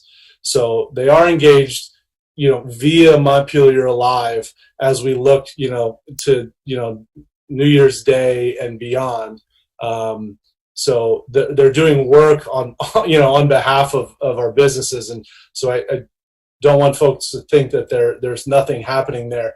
But to go back to what Bill was saying in terms of timeline, I'm curious thoughts on how do we engage with the MDC ahead of that January 6th or whatever date that meeting that was, so we have an understanding of sort of where they're at, what they're working on in this current fiscal year, and then what they might do beyond. Because if they're not here tonight, and I just want to make sure that they have an opportunity to have a voice before we're moving, before we, we're moving forward in terms of a council endorsed budget. So I'm just curious thoughts on what's the best way to do that. And I'm, happy to, communicate that what we think is best for that process. Yeah, actually, Bill Kaplan and I exchanged messages today trying to get in touch before tonight's meeting. We just missed each other. Sort of actively looking to have that conversation. I was planning to invite them to make sure they were specifically invited for the 6th. And I already got a request from one council member to make sure that we did that. And I think if they can maybe provide any advance information about what they're working on, that would be really great. All right, good. I just wanted to make sure we had that covered. Thank you. Thank you. Lauren, did you have something? Just directly on that point, I would love if you could encourage like a memo laying out, if they got funding, exactly what they would do with it. I mean, I think part of my lack of enthusiasm at this moment is I feel like there hasn't been great transparency or understanding or documentation of what has been spent. So I would just love, like, if we're going to have taxpayers put dollars in, like, where exactly is it going to go? And, I think they very well could make a compelling case, but I would just love to see that in writing before the 6th. So we'd have that information to chew on. Great, thanks. All right, if there's no further comments for now on the budget, then I think we'll move on to council reports. And for this, I'm going to start with Donna, unless you would like me to not start with you, Donna. No, I'm fine. I have one short thing. Central Vermont Public Safety Authority received 2 proposals in response to our RFP. So we'll be reviewing their telecommunication needs assessment proposals tomorrow night. And we also have set a time aside next Thursday if we need it. So we hope to at least have a good, solid opinion of who we want to interview. And we're also considering contracting to have a project manager that will be overseeing the consultant work, since we have no staff. So that's the latest update. Great. Connor.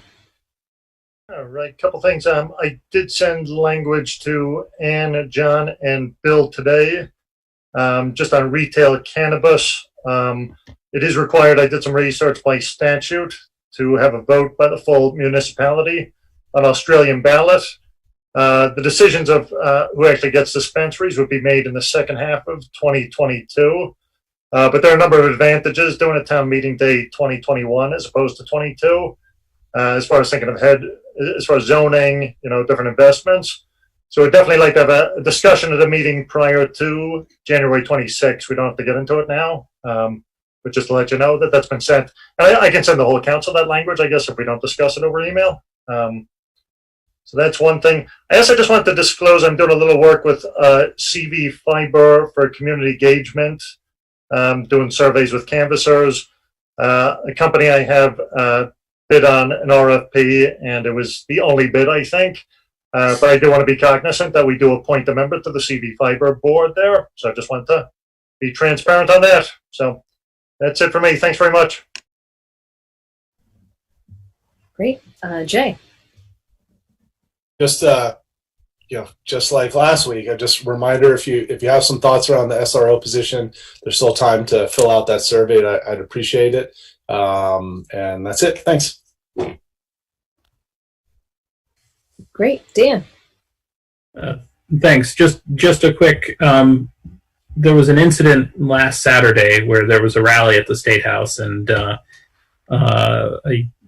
minor was involved in the incident. And I know there's been a lot of talk around on Facebook and various posts, as whether the council's going to take it up.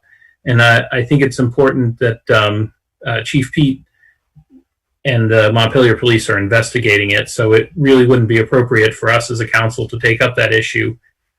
However, I did talk with Bill, and it seems like one thing we really probably want to encourage is if the state my understanding is that the state receives permits if somebody wants to hold a protest or if somebody wants to have a rally or something, some event at the State House. And they don't necessarily communicate to the city each and every time. And it would certainly, I think, be a good message for the city to consider sending to the state to say, if there are incidents, particularly in this polarized time and era, so that, our police force or city services are aware of it and can schedule and react accordingly. Because I think one of the things that did come out of that incident was that, the police were not necessarily aware of the rally. I may be getting that wrong, but they weren't necessarily aware that it was occurring. And so, we don't necessarily staff appropriately if we're not aware of it. So it seems like that a better communication with the state would be important. That's all. Thanks. Any comments want to offer on that? If not, that's fine. Okay. Oh, All right. Mayor, yeah. I know. I apologize about that. We are doing our best to make sure that we continue on with having our dialogue with the state in regards to these events. What caught us off guard is that we weren't expecting. We didn't have an indication that there might have been a population there that would bring this type of an incident, and it's on our agenda to discuss later on this week, next week with Bill, with the rest of with the state, and but next week we're starting to hear rumblings on social media that now they want other people there, that the Trump supporters come back. So we're planning for it logistically for this weekend. Just remind folks Thank too that before the election, the chief briefed you about these type of incidents might be happening, and but what their plan was. And in this particular case, as I understand, we didn't know that a permit had been issued for State House grounds and what it was for. So now we know. Great. Thank you. Jack. Not much to report, but I will say, having heard the commentary about needing to call on people to cover the mowing of the rec field, that I have never actually operated a riding lawnmower, but I can imagine some sunny day this summer that if the need arises, I could be persuaded to give it a try. We could Parks employee to supervise you too. That's right. Yes. And that's all I've got. Lauren. Yeah, thanks. Only thing I just wanted to maybe get on our radar for a future meeting. I would just love to check in on the winter parking ban. I know that was a big change, and there's been some, dialogue on Front Porch Forum and all of that, and just was bringing my kids to school the other day, and it was a street that there were like 4 cars with tickets on it, and I was like, how is this going exactly? So we just love to kind of get the update from our public works crew, maybe that one of those January meetings or something, unless there's like a quick update that. I see Donna. I know Donna has been really checking in almost daily, and she's on. Maybe she can give you the short version now, and then we can do. I think we were going to do a more complete version once we'd had a month or two's experience with it. But Donna, do you want to? Sure. Thanks. So I think that we've been making substantial progress.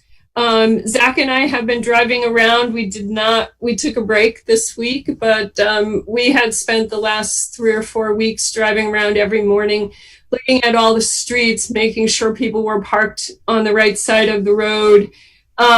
We saw substantial progress being made as we went through those few weeks. We did leave warning tickets with no cost associated with them on people's windshields. I have to say that Zach is amazingly committed to this endeavor. And if he saw a person parking on the wrong side of the road, he would stop the car, jump out with a ticket, run up, have a conversation, change the person's entire perspective about what was going on. And the following day, we might see that car on the right side of the road. So, so I think it's been very effective. We do have a couple of areas where there seem to be a lot of individuals who choose to park there as they're coming into town, and they're not necessarily residents, and that's where we're having more of the concerns right now. And people who might come in, we have small businesses who are doing work at people's homes, or fuel folks parking the cars on the or trucks on the wrong side of the road. So we're working hard on that. And I do have to thank the police for also helping us sort of help people in the community understand what's going on. We have changed a few conditions on some streets. Like Baldwin Street, we realized that having people move from one side to the other when nobody's ever moved to the other side of the street ever in the history of the city of Montpelier was just a silly idea. So we went back and just changed that to let everybody just stay on one side of the road. So I'm, the number of tickets we've handed out has diminished. And so I think we're in good shape for next week, when we're going to actually start issuing real citations to people. And we'll see where we get. And it will help tremendously if we start to get some snow actually falling, and and we can start plowing. And then I think people will understand the whole rationale for this. So I've been very happy with the outcome that we've had, and to see people accommodating the situation. Thank you for that thorough impromptu report. I appreciate it. That's super helpful. My only last thing, I just once again, I mean, it's been such a hard year, and I'm just so continually impressed with the dedication of our staff and all the department heads coming together, putting together a really tough budget, everyone figuring out how to pitch in across departments and making it work, and the amazing, positive, upbeat attitudes everyone's bringing to the team every day. And it just huge kudos to the staff and to the management, and just keeping our city on course during incredibly challenging times. So just appreciation to everyone. Yeah, agreed. All right. So I just have a couple of things. So one is the Energy Committee received a number of responses to their RFP to put together a net zero 2030 plan for the city, and they'll be reviewing those RFPs tomorrow. So hopefully they will be coming out of that with some suggestions. And I think actually that might be the only update I have for now. So with that, I'm gonna pass it off to John. All good here. Got nothing. Okay. Bill. Just quickly, I thought this was going to go in the weekly report, but it didn't. So I'm going to embarrass the chief, and I might need his help here, police chief. You may recall one of the things that we talked about as being a high priority for our department was this crisis intervention training, CIT. And the chief's been a big advocate for it in his former position and coming here. And there's been a national board being formed to sort of look at best practices, and our chief got named to it as one of the members. Wow. In the process. Oh my gosh. And so maybe you want to tell us a little bit about that? I appreciate it, sir. It's basically it's CIT International. CIT stands for Crisis Intervention Team. Currently, I don't think there's a CIT program in. We don't have a program in the state of Vermont. We do have a handful of officers trained. I think there's one agency that's doing it, but it's CIT International. That the job or the goal of the organization is to spread and to advocate pretty much for mental health and de-escalation and how we as first responders work in these types of crisis situations. So it's going to be great. I think it's a 3-year term and it's a working board member. So I'm hoping to build a lot of bridges, develop a lot of relationships, and seeing what resources we can bring back to not only the city, but the state as a whole. So I was very honored and blessed to be a part of it. So it was an application and selection process. So we were very happy that our little part of the world and our great chief got picked. So that's my report for the week. I told the police to put it in the weekly report and they didn't make it. So if they don't brag that way, I'll brag on you. So. Well, congratulations. That is phenomenal. So that's all I have. Oh, great. All right. Well, I think that is it. And at least it's not as late as last time. So I'll take it. And have a happy holidays, everybody. I'll see you in January. With that, without objection, I'll consider the meeting adjourned. This is too long between meetings. Maybe we can get another one. Probably will. Just for fun. See you next year. See you. Bye. Good night. Have a good night.